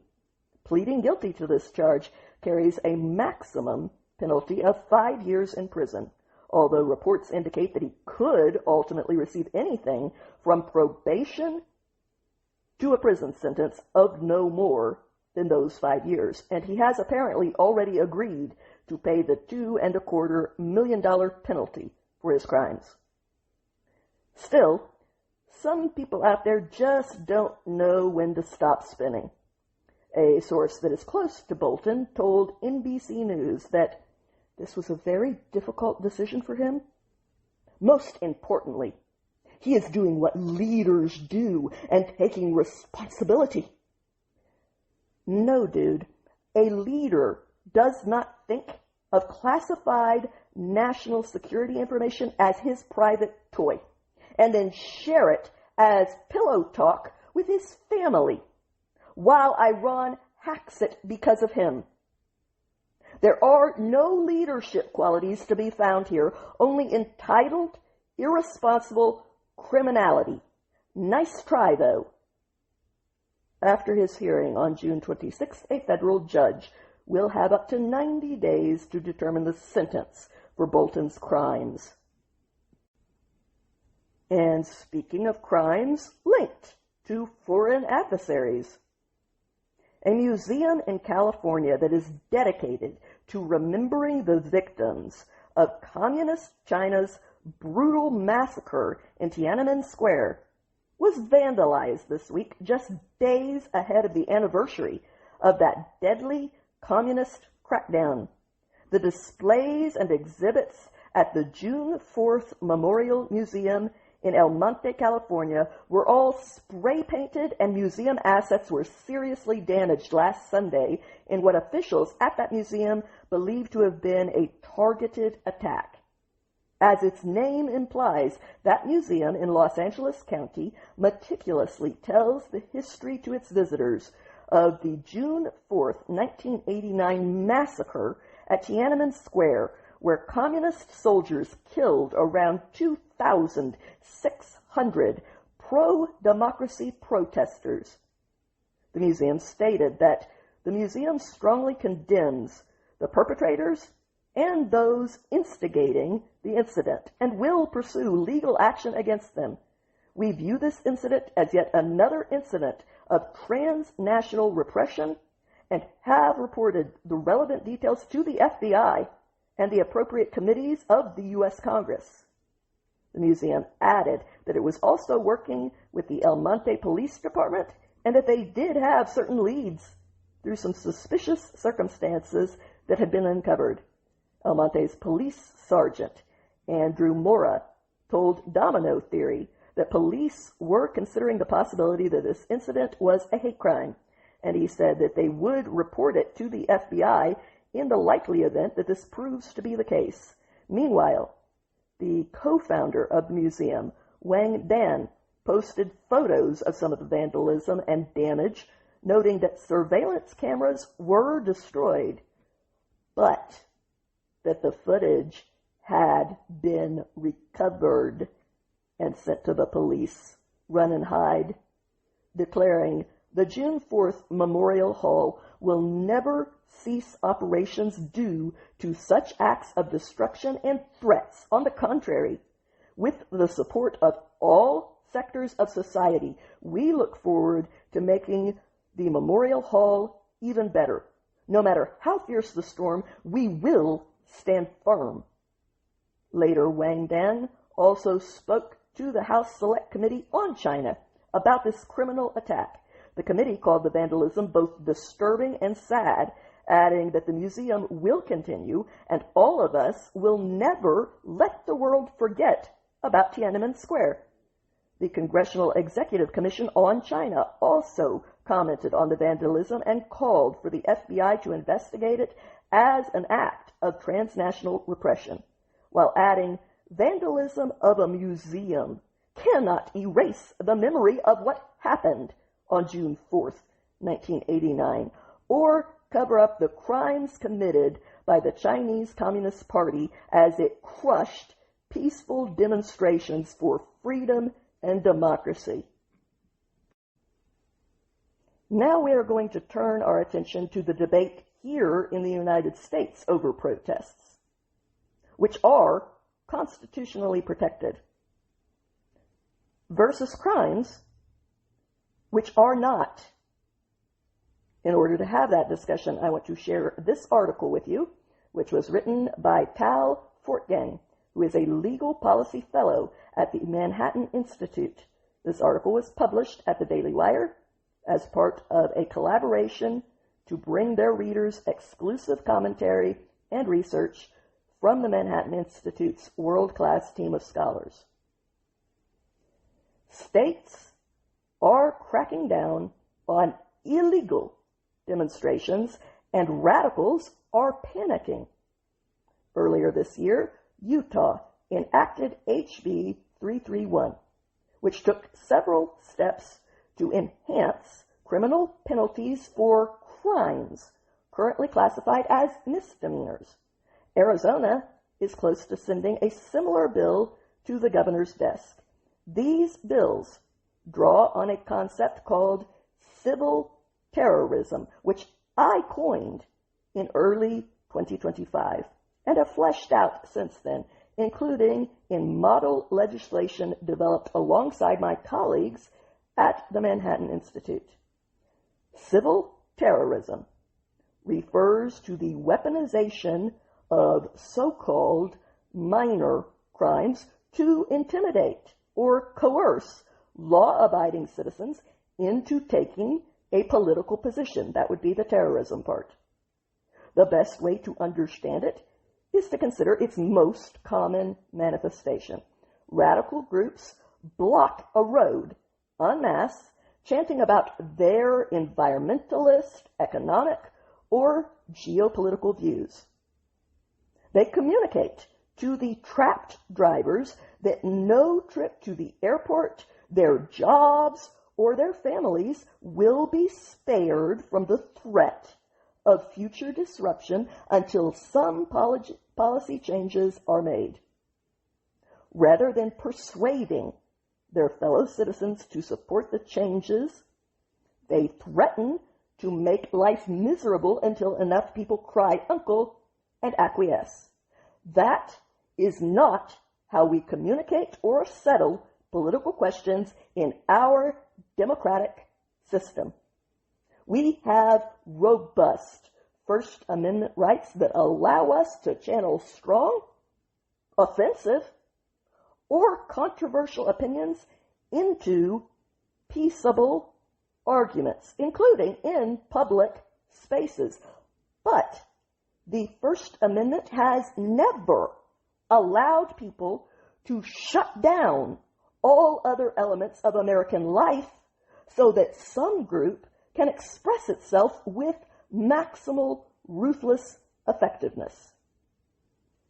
To which I would add, free speech also does not allow you to take other people hostage on the roads. That is called false imprisonment, otherwise known as kidnapping, which is a crime. His article continued, we have laws that prohibit disorderly conduct, vandalism, trespassing, and more. And if those laws fail to deter repeat offenders or treat the minor crime of road blocking by one person, a nuisance, not a menace, the same as road blocking by 15 people, they should be updated. That is what civil terrorism laws do. Most Americans grasp this intuitively and recognize that civil terrorism laws present no First Amendment problem. Yet some organizations and media outlets seem invested in pretending otherwise. A recent attempted hit piece against me and the Manhattan Institute in Wired made some classic moves in trying to argue that civil terrorism laws are somehow violations of the First Amendment's speech protections. It made some classic errors and employed some recurring misdirection, which is worth addressing. The piece's subheader is self-refuting. It says that civil terrorism laws would, quote, increase penalties for minor crimes committed while people engage in constitutionally protected free speech, end quote. If people are committing minor crimes, however, the fact that they are also engaged in some expressive behavior is constitutionally irrelevant. There is no get-out-of-jail-free card for yelling about a political issue while you do something illegal. What is a minor crime anyway? Just because something is classified as a misdemeanor now does not make it inherently unimportant. Certainly not deserving of First Amendment protection, as if it were almost legal. Civil terrorists exploit the fact that some crimes are treated with kid gloves and hardly prosecuted. They violate precisely those laws in creative, destructive ways, knowing that they will face minimal consequences and can return to breaking the law repeatedly. Their sympathizers, like the author of the Wired article, often emphasize that such law-breaking is non-violent. That's a red herring. Many laws prohibit non-violent actions because violent and illegal are not synonyms. They're not the same thing. Embezzling is non-violent, and it is still illegal. He continued, our laws protect against behaviors that erode the social fabric, such as subjecting thousands of people to needless traffic to make a political point. Americans have an interest in clean, functional, orderly, public spaces, which is why vandalism can be prohibited and treated as a serious crime when its message threatens further disruption or even violence. Another common criticism is that civil terrorism stigmatizes protests by labeling some demonstrators as terrorists. But these laws don't label individuals terrorists as a pejorative or put them on a list. Civil terrorism simply describes the application of terrorist logic through less violent means. We will continue to make your life miserable until you adopt our political position. Doing that with guns and bombs is violent terrorism. Doing it with other unlawful actions is still dangerous. More importantly, highlighting the logic of terrorism at play alerts lawmakers and our fellow citizens that the disruptions won't stop if we ignore them. To the contrary, civil terrorists regularly vow to escalate. Our policy response has to be a crackdown rather than a backdown. Fretting about the invocation of terrorism or emphasizing the irrelevant and arguable element of nonviolence is a good sign that these critics don't have much to go on. Frivolous First Amendment arguments attempting to extend constitutional protection to obviously illegal behavior shows that beyond all doubt. States have every right to ensure that their streets aren't surrendered to radicals who only care about the Constitution when they can wield it in bad faith against law-abiding Americans. The movement to put civil terrorists in prison, investigate their organizers, and ensure that public spaces belong to the public again is gaining steam. And it is taking flack because it is over the target. Which I would like to add is something that is not automatically true in every case, but is true in this case. Crimes are not protected by free speech. Speech is protected by free speech. It is that simple. And only the people that are weaponizing crimes pretend that this is confusing somehow. So we will do our best to clarify it with laws and some objectivity lessons via prosecutions. See if that doesn't clear things up for you. Meanwhile, there was a very rare moment of unity in Congress this week when even the most partisan Democrats celebrated the Republican senator from Maine, Susan Collins, for achieving a very uncommon milestone. As the campaign of her likely Democrat opponent for that seat in the 2026 midterms, Graham Plattner, faltered amid the fallout of more fresh controversy. But first, let's look at the current senator. On Thursday, she cast her 10,000th consecutive Senate vote during a marathon votorama on the budget reconciliation package, which provides $69.5 billion in funding for ICE from now through 2029. That measure passed 52 to 47. It should be noted that Senator Lisa Murkowski of Arkansas was the one and only Republican who voted against it. Setting her aside, Senator Collins is a moderate Republican who represents an increasingly blue state, and she is now the first and only senator in our entire history to reach that threshold of service to us, impressing both sides of the aisle.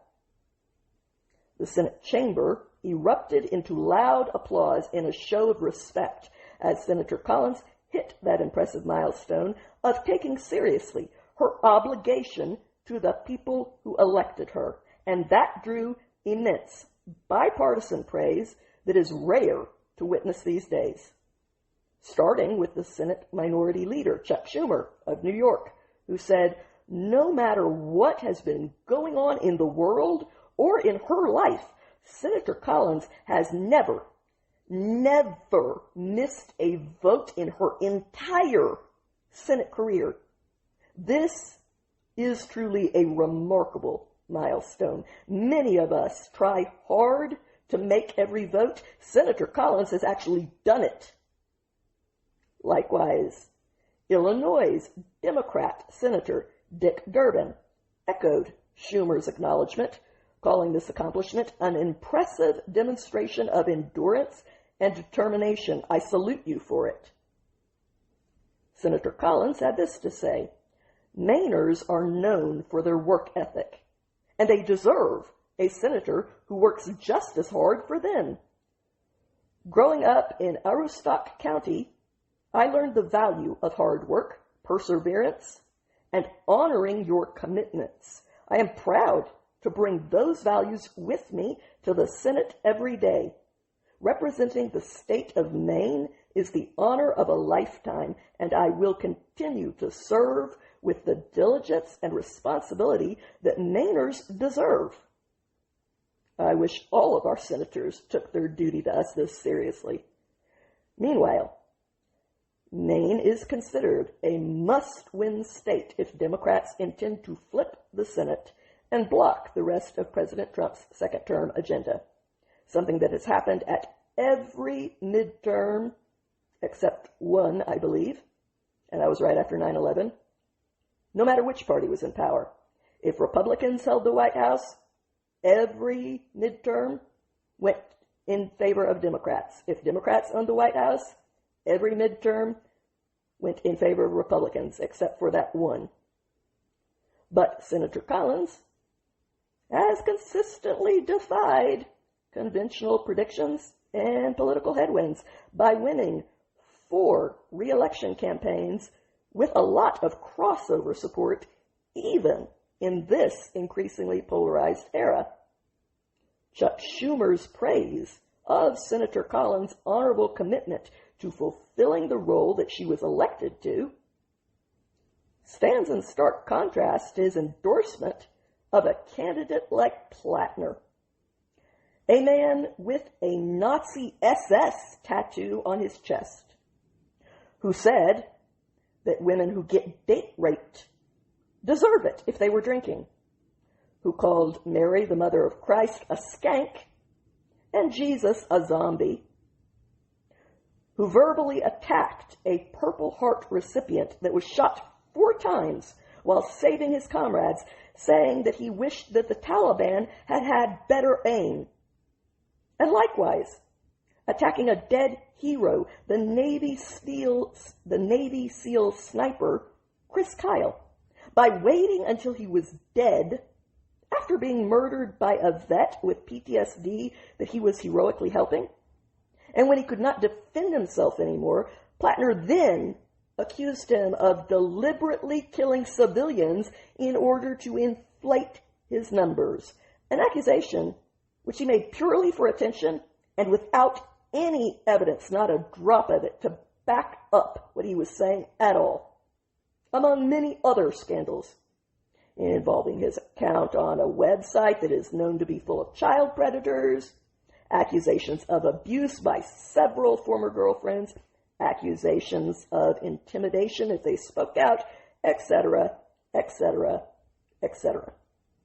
Yet Democrats continue to bend over backwards to defend Plattner on all of these fronts, as he remains entrenched in well-deserved controversy.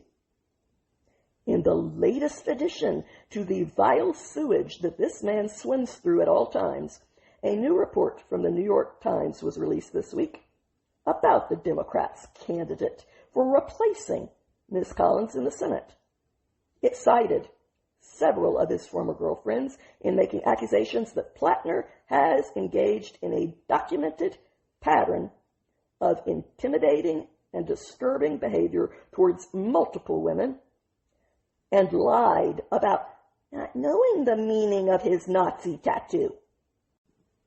In this report, in addition to debunking that claim to innocence by saying that he knew full well that it was the emblem of the Nazi SS, 3 of Plattner's ex-girlfriends all described volatile and toxic relationships with the Democrat darling, claiming that he demeaned women, became physically threatening, left them with bruises, and was repeatedly unfaithful to them. On one occasion, one of these ex-girlfriends accused Plattner of twisting her arm behind her back, shoving her into a bedroom, and holding the door shut to imprison her there. She left him the next morning. Like all of the other disgusting controversies haunting this dirtbag, most of which are proven to be true by his own posts and photos, Plattner's only form of damage control is denial and claims of victimhood, saying on MS Now anything alleging physicality, anything alleging that I knew what my tattoo was. These are the statements of someone who's politically motivated. Sure, dude. You were so obsessed with that Nazi symbol that you wanted it carved into your flesh, but you also didn't know what the thing that you were that obsessed with was. I totally believe you, coward. After all of his sewer-filled baggage, Plattner met privately with Senate Democrats in Washington earlier this week, as that party's leaders have finally grown a little bit concerned about whether additional scandals will surface on him before the general election in November. Yet the Democrat leaders continue to coalesce around their woman-abusing Nazi. But there are cracks in the blue wall among mainstream Democrats. Ali Samarco, a Democrat political consultant, openly stated, Graham Plattner is a chronic liar who is mentally disturbed, sympathetic to Nazis, and dangerous to women. I'm disgusted to see members of my party make excuses for his behavior because it's politically beneficial. He should be nowhere near our party and the United States Senate. Let's see. Someone who has showed up for every single vote to represent you when no one else in Congress can say the same. Or an abusive Nazi date rape fan on a predator website who degrades our veterans. Yes, that is a tough one, Maine.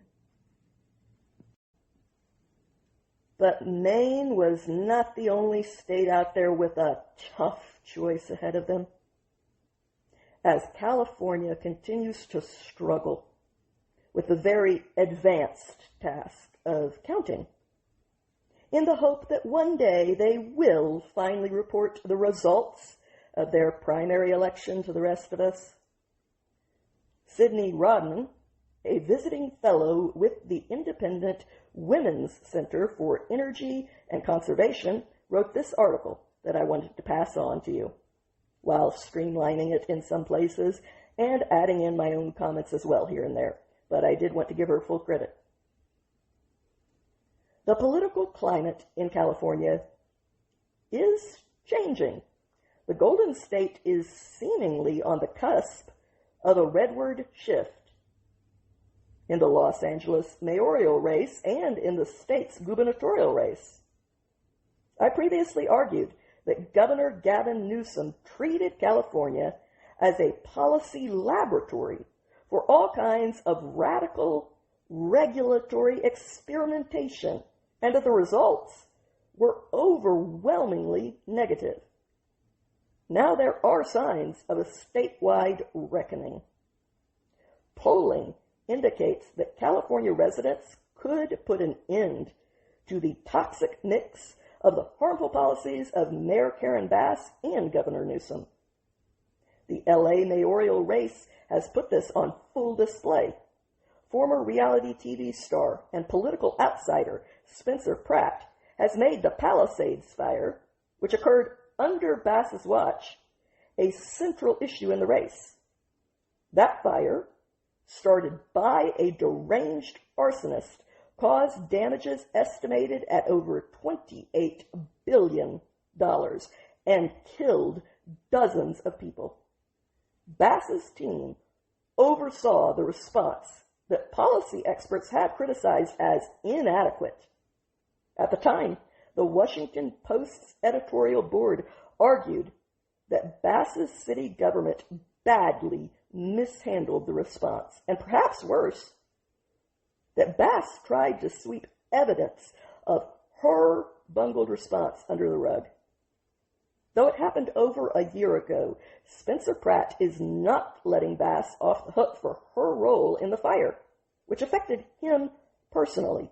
Quote, "If they didn't burn my house down, I wouldn't be running for mayor," Pratt has said. That strategy is working for Pratt. While still slightly trailing Bass in recent polls, Pratt is slated to face Bass in a runoff election in November.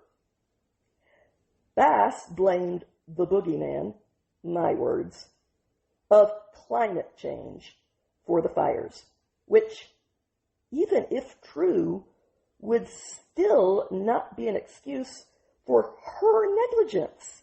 In fact, if Bass believes that climate change is exacerbating wildfire risk, that actually casts her in a worse light. If she believed that fires are now more likely to occur due to climate change or any other reason, then her decision before the fires to drastically reduce the budget for the LA Fire Department by $17 million was inexcusable. Bass has not only refused to accept accountability, but she also attempted a cover-up. Bass reportedly altered an after-action report in order to downplay the role of her poor political decisions when it came to the impact of the fire. The original report, much of which Bass reportedly quashed, may have discussed the insufficient availability of firefighters and the reservoir that was drained ahead of the fire, which could have otherwise supplied 117 million gallons of water instead of hydrants running dry while the city continued to burn. Solely focusing on Bass, though, misses the larger point. In California, ideologically driven leftist policies have prioritized environmental regulations over brush clearing measures. Faster vegetation growth translates to higher fire risk. Californians know this, but they have long faced an uphill battle in clearing brush from public land. As a general rule, California doesn't clear brush from public lands for environmental reasons, and residents must apply for a permit to do so, a lengthy and cumbersome process. This is what happened in the Palisades fire. Having not been cleared from public lands abutting residential areas, brush plants, which are evolutionarily engineered to burn, contributed to the fire's rapid spread. Californians know that politicians are at least partly to blame for mismanagement and for the poor policy making that cost over 20,000 of them their homes in early 2025.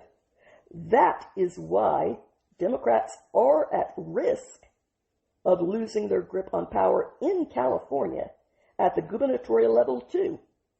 Republican candidate Steve Hilton is surging in polls among Californians and could become the first Republican to be elected as governor of California in 2 decades.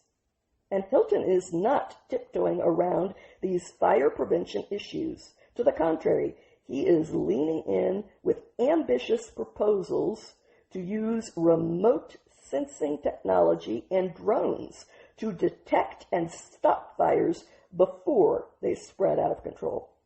At the same time, Hilton has condemned California officials for putting ideology before people. Hilton has noted the California Coastal Commission also blocked fire prevention and mitigation measures in the exact hills that just burned in order to protect a few thousand specimens of the Bronton's milkvetch shrub. He also got Californians' attentions with his claims that the LA wildfires were not a natural disaster, but rather a man-made disaster. Thanks to common sense axioms like these, he is currently the frontrunner in the race, much to the chagrin and surprise of California's Democrat establishment. California is a solid blue state and has been for many years. A red wave there would mean a red wave could be possible anywhere. And apocalyptic scenes of wildfires, which are the most striking example of many policy failures in that state, are getting voters' attention like never before. But then something very strange happened overnight in Los Angeles, and the entire internet definitely noticed it. When the world went to sleep, Spencer Pratt was closely trailing Karen Bass, and the unpopular socialist Nithya Raman was a very distant third. But then both women miraculously saw their total votes surge by over 10,000 votes each, while the sun was down and people were asleep, supposedly including the counters in California. Meanwhile, Spencer Pratt, the only candidate with a plan, a specific plan, to address the collapse of a city that is currently drowning in vagrancy, methamphetamine, human feces, horrific animal abuse, public nudity in front of schools, and fire damage, supposedly received 0, and I do mean 0, votes out of the more than 20,000 that were counted that night. For him to receive not 1 vote is statistically impossible. It's fraud, and it's not even subtle. Meanwhile, in the gubernatorial race, as the week drew to a close, only 60% of the ballots had been counted, with several million votes still waiting to see which way they will need to be counted in order to rig the results. Until then, no one knows who is advancing to the runoffs for mayor or for governor. We may not know for weeks to come, or at the rate that California operates at, we may not even know before the next ice age hits. What we do know is that with the extra time that is being racked up, there is some very fishy manipulating of the count going on. This is all only possible because California's voting system is the most mail-in dependent voting system in the entire country. Every registered voter automatically receives a ballot in the mail rather than going to the polls. This leaves an enormous amount of room for fraud, tampering, illegal voting, as there are many voters on those register rolls who are not legally allowed to vote. We'll get back to that in a moment. It leaves room for votes getting lost in the mail when they vote for the wrong person, etc. Plus, the whole election is held hostage as votes continue to be accepted for up to 7 days after Election Day. After that, counties then get weeks and weeks beyond that point to verify signatures and process everything. Election Day in California is just a starting pistol for a bureaucratic marathon that only ends whenever that state finally decides that their mess is now done and has worked out the way that they want it to. The predictable consequences are not a coincidence, as Republicans routinely lead on election night only to watch their margins dissolve as weeks of supposed late mail-in ballots magically roll in and allegedly flip the entire race upside down, conveniently enough. Officials wait to call their elections until just enough of their iffy blue mail-in ballots come through, and the results consistently benefit only one party, despite the polls showing very different numbers. Other states have their shit together, and there is no hanky-panky that is eroding confidence in our elections there. Eroding confidence until people give up in despair being Communism 101. Florida, for example, processes over 10 million votes in a single evening while using paper ballots, and they provide same-day results. Even though California is home to Silicon Valley, to Stanford University, and the most vaunted tech economy on the entire planet, they cannot figure out counting or report on their elections before the next one is scheduled. The same state that puts an actual computer in your pocket allegedly cannot count their ballots in under several weeks, like every other state does. This raises the obvious question of why the world's best tech designers can't design their elections for speed and thus for trust, when others with a lot less to work with can, unless they are deliberately acting in bad faith in order to manipulate the outcomes in favor of a party that is fast falling out of grace with huge amounts of their once reliable voter blocks. This isn't a bug, it's a feature. In California, Democrats exist off of ballot harvesting, where a third party can collect and submit an unlimited number of ballots that they claim they got from voters with almost no oversight to it. Harvesters that are hardly unbiased or uninvested in the results, including unions, chapters of the Democratic Socialists of America, activist networks, homeless service groups, and every other soulless facet of the left-wing apparatus. They know exactly which precincts and which populations to harvest and which ones to avoid. It is not random or evenly spread. It is only done for the voters that are likely to favor them, and they know precisely when to submit the votes to ensure that they are counted when it will maximize their impact, which is usually when they see how far behind they are and they know how many votes they need to claim were discovered somewhere like Easter eggs. Republicans, as a matter of record, do not do likewise, especially at this scale, and that is not an accident either. Republicans oppose these tactics on principle, and they actually want the voice of the people to prevail, even when they don't like what they have to say to them. On the other hand, though, these fishy rules were written by the people who benefit directly from them and use them to manipulate results so that they can stay in power regardless of the people.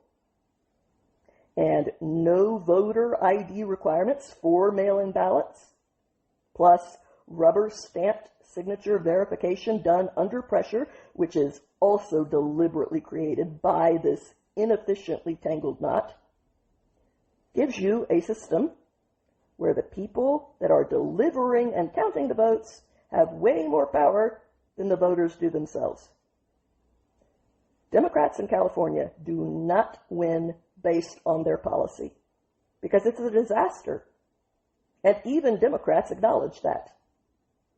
They don't win based on persuasive messaging because their message consistently is, like it or shut up. They don't win based on the will of the people because they are too terrified of them to just hold a normal election with none of this room for hanky-panky. California Democrats stay in power with a deliberately complex but highly organized harvesting operation combined with a catastrophe that is their voter registration rolls. Another feature, not a bug. A recent lawsuit exposed that there were 873,000 inactive ghost voters that were still on California's voter rolls. Of those nearly million floating votes, 150,000 had been inactive for 4 or more consecutive elections, meaning that for them to still be on the rolls was a direct violation of the National Voter Registration Act, a federal law that California, like so many others, has simply decided not to follow, even though that decision is illegal. Los Angeles County alone supposedly has 5.8 million registered voters, a figure that exceeds the total population of most American states and defies every reasonable demographic analysis of that area.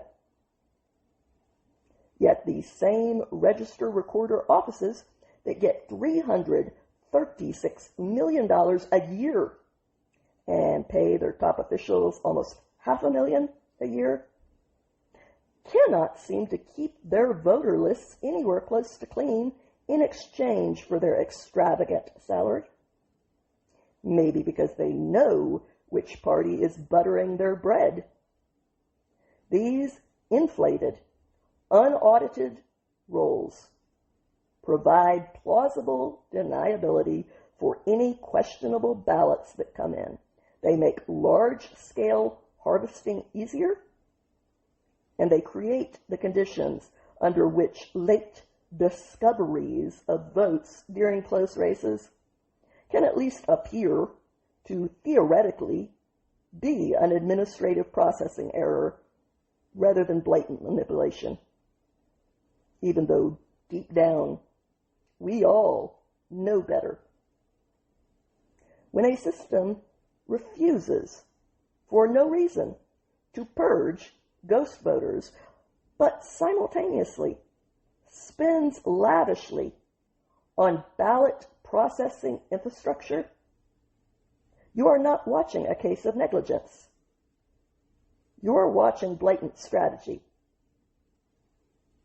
Combine all of it, registering voters without ID verification first,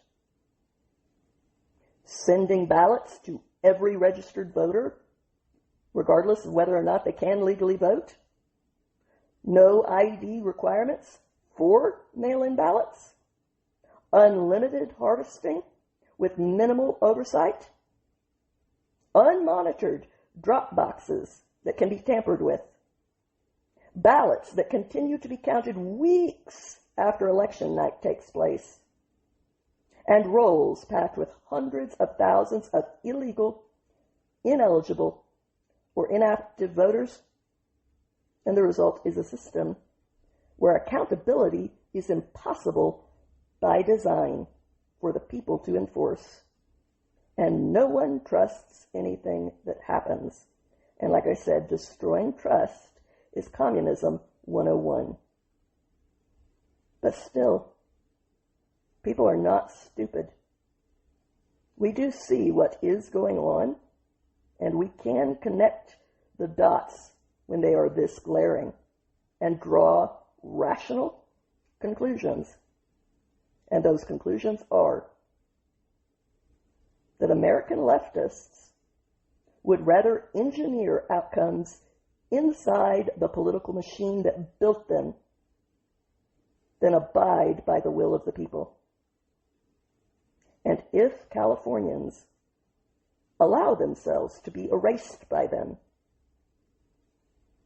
then they deserve their fate, which will be to live in very expensive hellholes, watch a mass exodus of those with the money to leave, lose your electoral votes in the next census, and fade into the state that was once the closest thing to paradise into an irrelevant zombie land ghost state. So we'll see what happens, assuming that one day, whenever that day may come, results will finally be announced. Now, turning to other people who also don't seem to understand the democratic principles on which this country was founded. On Thursday, an American journalist pled guilty to working as an unregistered agent for China after prosecutors accused him of helping a Chinese intelligence officer try to steal classified information from the United States government. That's it. I've covered too many of these stories. We need to bring back hangings for traitors. 50-year-old Thomas Pauken II admitted in the plea agreement that he made with the Justice Department that he did act as an agent of China from 2019 up through 2026, working for a member of the Chinese Ministry of State Security. The Assistant Attorney General for National Security, John Eisenberg, stated Pauken admitted to being part of a conspiracy to obtain sensitive information from the U.S. government for the People's Republic of China. His actions are a betrayal of this nation and pose an unacceptable risk to our national security. Here are the details of this case. Pauken has lived in China ever since 2010, where he has worked for the Chinese state news outlet. At the same time, he was on the payroll of a member of the Chinese Ministry of State Security, who was referred to in the court documents as Kathy. According to prosecutors, Kathy directed Pauken to meet with sources in the United States, to provide these sources with laptops and cell phones, and then to send their reports back to China. But in February of this year, Pauken was arrested after the FBI recorded his meeting at a Washington, D.C. hotel during a sting operations. At that meeting, Pauken met with an unidentified U.S. government employee whom Pauken had allegedly been attempting to recruit on Kathy's behalf. Prosecutors said that Kathy wanted that official to produce reports that she told him would make their way to the Chinese president, Xi Jinping, and shape policy. At that point, according to the court documents, Pauken offered to pay that government employee a $10,000 bonus and subsequent payments that would be funneled through a bogus nonprofit. According to prosecutors, Pauken also sold multiple reports to a group of Chinese people from Wuhan. A statement of facts that was compiled by prosecutors and agreed to by Pauken declared, quote, Pauken's Wuhan clients mainly sought information about technology and the U.S. Department of Justice. The Wuhan clients wanted Pauken to find an expert who would help them engage in cyber espionage. End quote. Why, COVID wasn't enough for you? Pauken's sentencing is set for September 1st, and he faces up to 10 years in prison for his crimes against this country. The FBI official, Roman Rohaski, stated, by his own admission, not only did Thomas Pauken attempt to infiltrate U.S. political circles at the direction of China's Ministry of State Security, but he gathered intelligence on his American targets and reported it back to his Chinese intelligence handlers. But he was not the only traitor in our midst. On Friday, 3 United States citizens were arrested by the feds who accused them of helping to fund ISIS attacks on American service members. According to the Department of Justice, FBI agents arrested 21-year-old Baisayam Ghafoor of Leawood, Kansas. Yes, a traditional Kansas name. 21-year-old Elias Shamsaldeen of Porterville, California, and 25-year-old Birien Dizeye of Lakeside, California. These 3 men appear to have conspired from at least February 2025 through June 2026 to support the terror group ISIS, according to a criminal complaint that was filed in the District of Kansas. According to the Department of Justice, these men communicated through Discord chats, voice calls, and other messaging platforms where they are documented as having pledged their allegiance to ISIS and where they promoted violence on that group's behalf and repeatedly spoke about committing violence against Americans and against U.S. military personnel, specifically our special forces, via drone attacks. All except for Shamsaldeen, who apparently was in favor of stabbing U.S. service members. Even though Ghafoor generally preferred drone attacks, he did say that he had wanted for a very long time to behead a female soldier before adding, I wish I could kill 300 million Americans. I say we drop them off in the desert with a team of Navy SEALs, since they like our special forces so much, and whatever you manage to find of them after that can go free. Sound fair?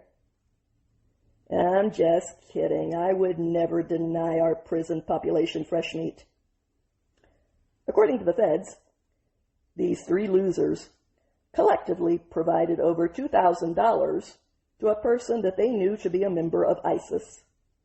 And they were trying to develop a cryptocurrency scam to buy RPGs and drones to enable ISIS to attack United States service members. According to prosecutors, Gafour, wasn't that the name of the idiot in Beauty and the Beast? No, that was LeFou. LeFou? Gafour? I'm going to assume it's the same thing, like John and Juan. Anyway, Gafour's name was found inscribed on a rocket-propelled grenade that was intended for use in an overseas attack targeting U.S. service members. Investigators also say that Shams al-Din helped finance the purchasing of drones that were also intended to be used in attacks against American troops that are deployed abroad. According to authorities, the defendants also expressed a desire to leave the United States in order to fight and die on behalf of ISIS. Oh, I think we can arrange that. I do so hate to see people's dreams go unfulfilled. You know, Hamas is probably pretty bored right now. They do so love to behead people. Preferably babies, of course, but beggars can't be choosers. And they have no one to behead right now. And you want to die for terrorists. I think that there's a productive solution for all that could be negotiated here. Sure, some gang rape will probably be involved first, but I'm actually okay with that in this case. For now, these 3 men have been charged for their conspiracy to fund a foreign terrorist organization. The acting Attorney General, Todd Blanche, stated, "This administration has put terrorists, cartels, and gangs on notice. Today's arrest of 3 individuals who allegedly conspired to provide material support to ISIS makes clear our commitment to taking down terrorist networks anywhere. Thanks to the vigilance of the FBI, their alleged scheme was dismantled and further acts of violence against U.S. service members were prevented." The director of the FBI, Kash Patel, added that the suspects swore allegiance to ISIS, plotted multiple attacks, and even targeted U.S. service members. The success of this op shows once again this FBI's continued record of stopping terrorist attacks before they happen. Then the Assistant Attorney General for National Security, John Eisenberg, said that these defendants wanted to betray their country, and according to the complaint, these defendants conspired to support ISIS, a ruthless terrorist organization, with the intent, among other things, to fund plans to kill American service members abroad. Thanks to the work of the FBI, their plans to betray their country in the gravest way lies in ruin. Instead, these defendants will face justice in our courts. So thank you to the FBI's Joint Terrorism Task Force in Kansas City, San Diego, and Sacramento, who, with assistance from FBI field offices in Richmond and Newark, nailed these bastards. As for the rest of us free people that are still on the outside, summer is here. America's 250th birthday is at hand, and now that the school year is over and the kiddos' report cards are out, we all receive the nation's report card, otherwise known as the National Assessment of Educational Progress. And to sum up, there has been none. According to that report, fewer than 1 in 3 American students can read at their grade level. Fewer than 1 in 3 8th graders are proficient in science. And only 22% of high school seniors are proficient in math. Yet public school spending is approaching $1 trillion a year, which is almost 60% more than we were spending in 2013, when student results were significantly stronger. New York City is a perfect illustration of spending more to get less and being okay with effectively throwing money at a problem that money doesn't fix while failing their kids for the rest of their lives. In fact, New York City spends roughly $44,000 per student every year, which is around 30% more than other large school districts spend. And yet, for all of that extra money, forcibly extorted from their taxpayers, they are not producing any better outcomes. The disconnect between education spending, of which the United States is #1 in the world, and the results, in which we are falling off the charts behind much poorer nations, has become so glaringly absurd that even Jeff Bezos recently weighed in on the disaster that we are needlessly inflicting on the next generation, 2/3 of which cannot read or grasp science, and 4/5 of them can't do math.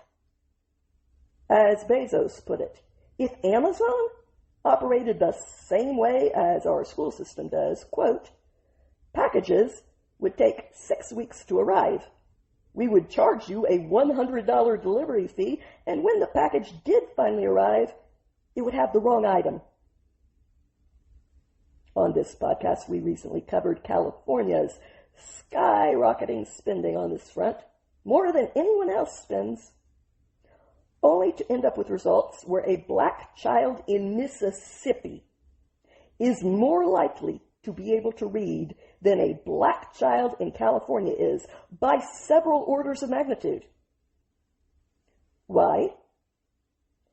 Because California is neglecting reading, writing, and arithmetic in the classrooms in favor of quack versions of therapy, religious indoctrination, and training kids to be political activists instead of contributing, functioning members of society. California schools are, in fact, far closer to Hitler's youth than they are to Aristotle's mind-expanding tutoring. Parents and taxpayers have every right to demand receipts on where all of their money is going. But they are not going to like the answers. If you follow the dollars, they lead straight to Randi Weingarten and the ATF, the American Federation of Teachers. Parents have and continue to be told that this teachers' union exists to improve schools and the quality of education by supporting quality teachers, something we can all support. But one look at how that union actually spends its money and where it throws around its influence, and the hard facts prove to be a very different story than the insistent narrative we are told.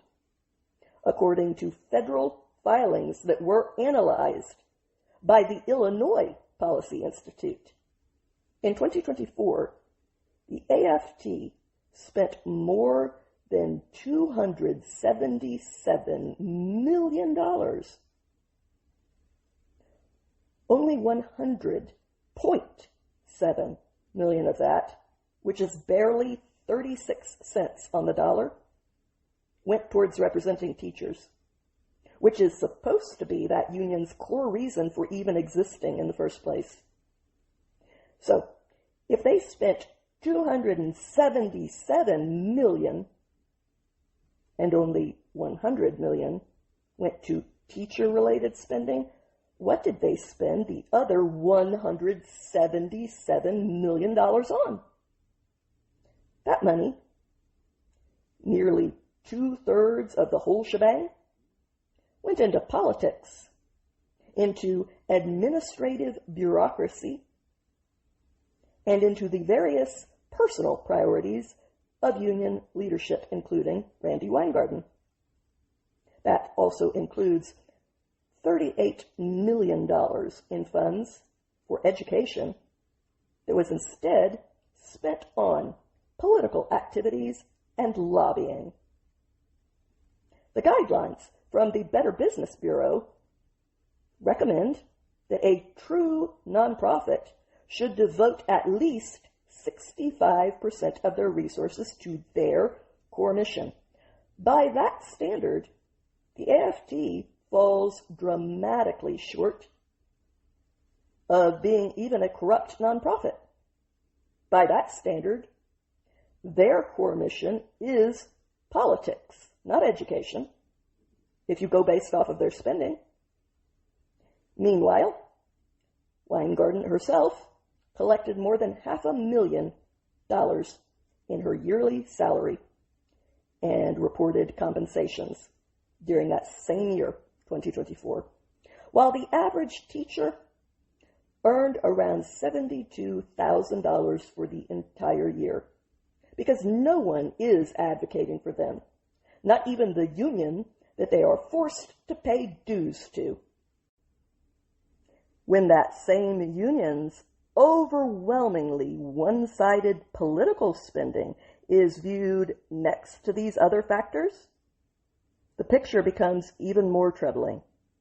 During the 2024 election, 99.89% of the contributions from the AFT's Political Action Committee went to Democrats and to their allied causes. In fact, that union's PAC spent $15.6 million supporting Kamala Harris and other Democrat congressional candidates, while their teachers get paid next to nothing to teach illiterate students and rob them of the education that they are entitled to, which will offer them a good life.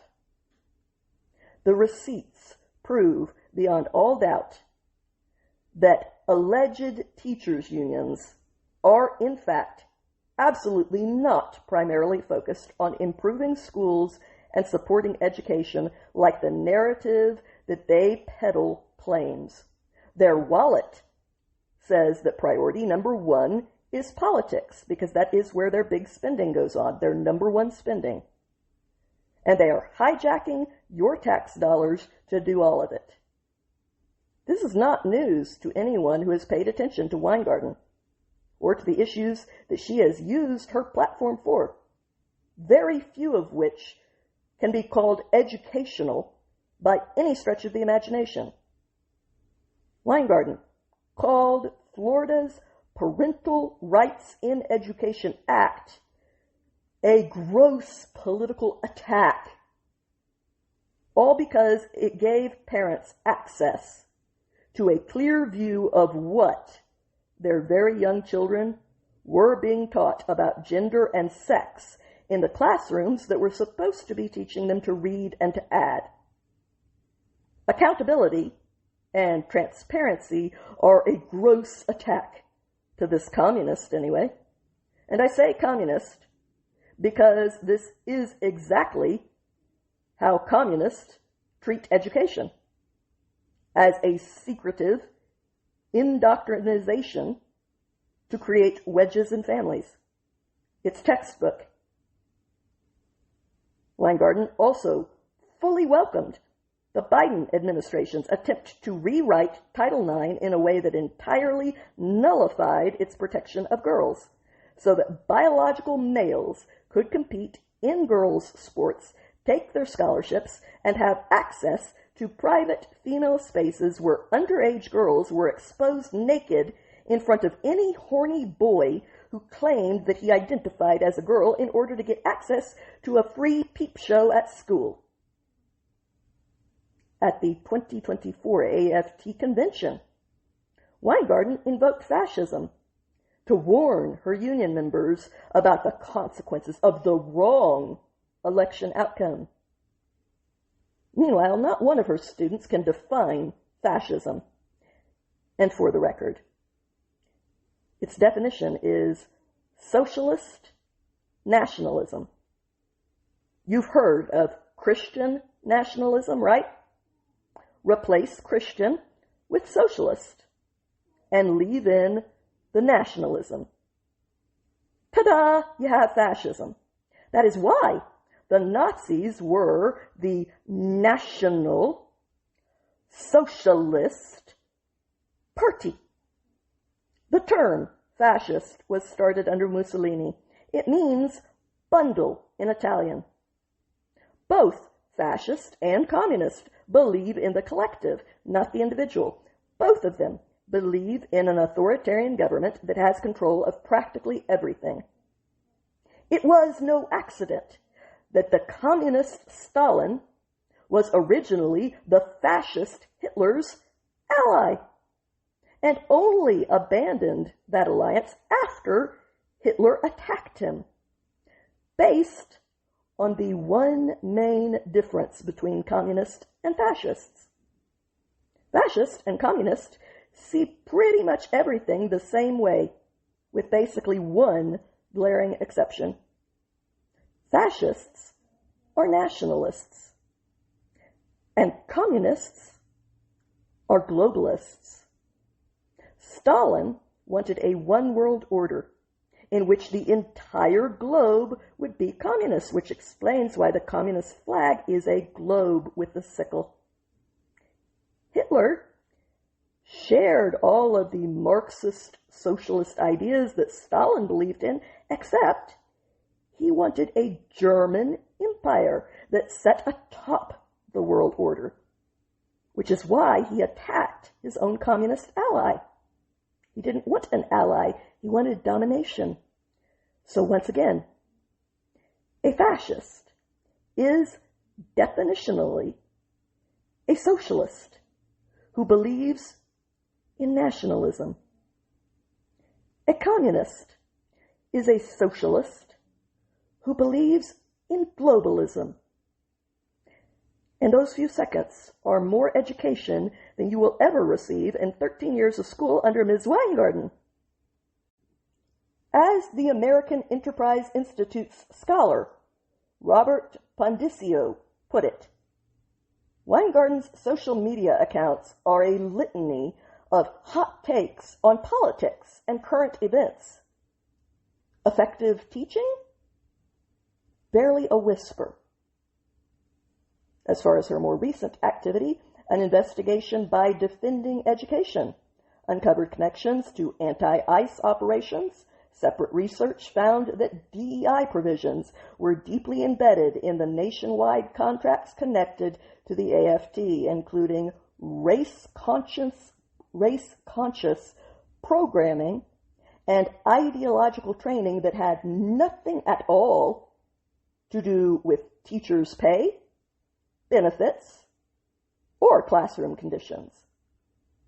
Meanwhile, parents keep being told to stay in their lane, as though their kids' education is not inherently their lane. Parents have been accused of book banning if they so much as question a curriculum that included cartoon depictions of anal sex and a dictionary of every known sex toy and kink being pushed in elementary schools. Parents have been told that them expecting to have any say in their own children's education is extremism, that the union knows best, and teachers should be allowed to push kids towards a mentally ill mindset that has a very high suicide rate to it, and keep all of that a secret from the person who actually gave birth to that child and who is the one actually getting up with them in the middle of the night and raising them. On top of that, parents are told to abandon their kids to a shadow-filled future as academic performance continues to rapidly deteriorate across nearly every subject that we teach and across every grade level, as our kids fall behind the rest of the world and their teachers take them out of future competition. Even as one of the most powerful organizations in American education pours millions of its dollars, countless hours, and enormous political influence into elections, activism, and ideological causes that have nothing to do with helping their students learn. So I have this to say to parents. The people telling you that, flip those people the bird and take over your school boards. Run for your school boards. Take it over. Take it out of their hands. It's over. It's done. Because despite what they tell you, parents do have every right to expect and to demand better. Well, that is it for me this week. Thank you for listening to this week's episode. I hope that you enjoyed it. If you did, I would ask you to please help me build this podcast into a success by clicking the like and follow buttons, because that is what does the trick in making these things successful, and it doesn't cost anything to do. And most of all, I hope that you come back again next week. Until then, have a good week, my friends.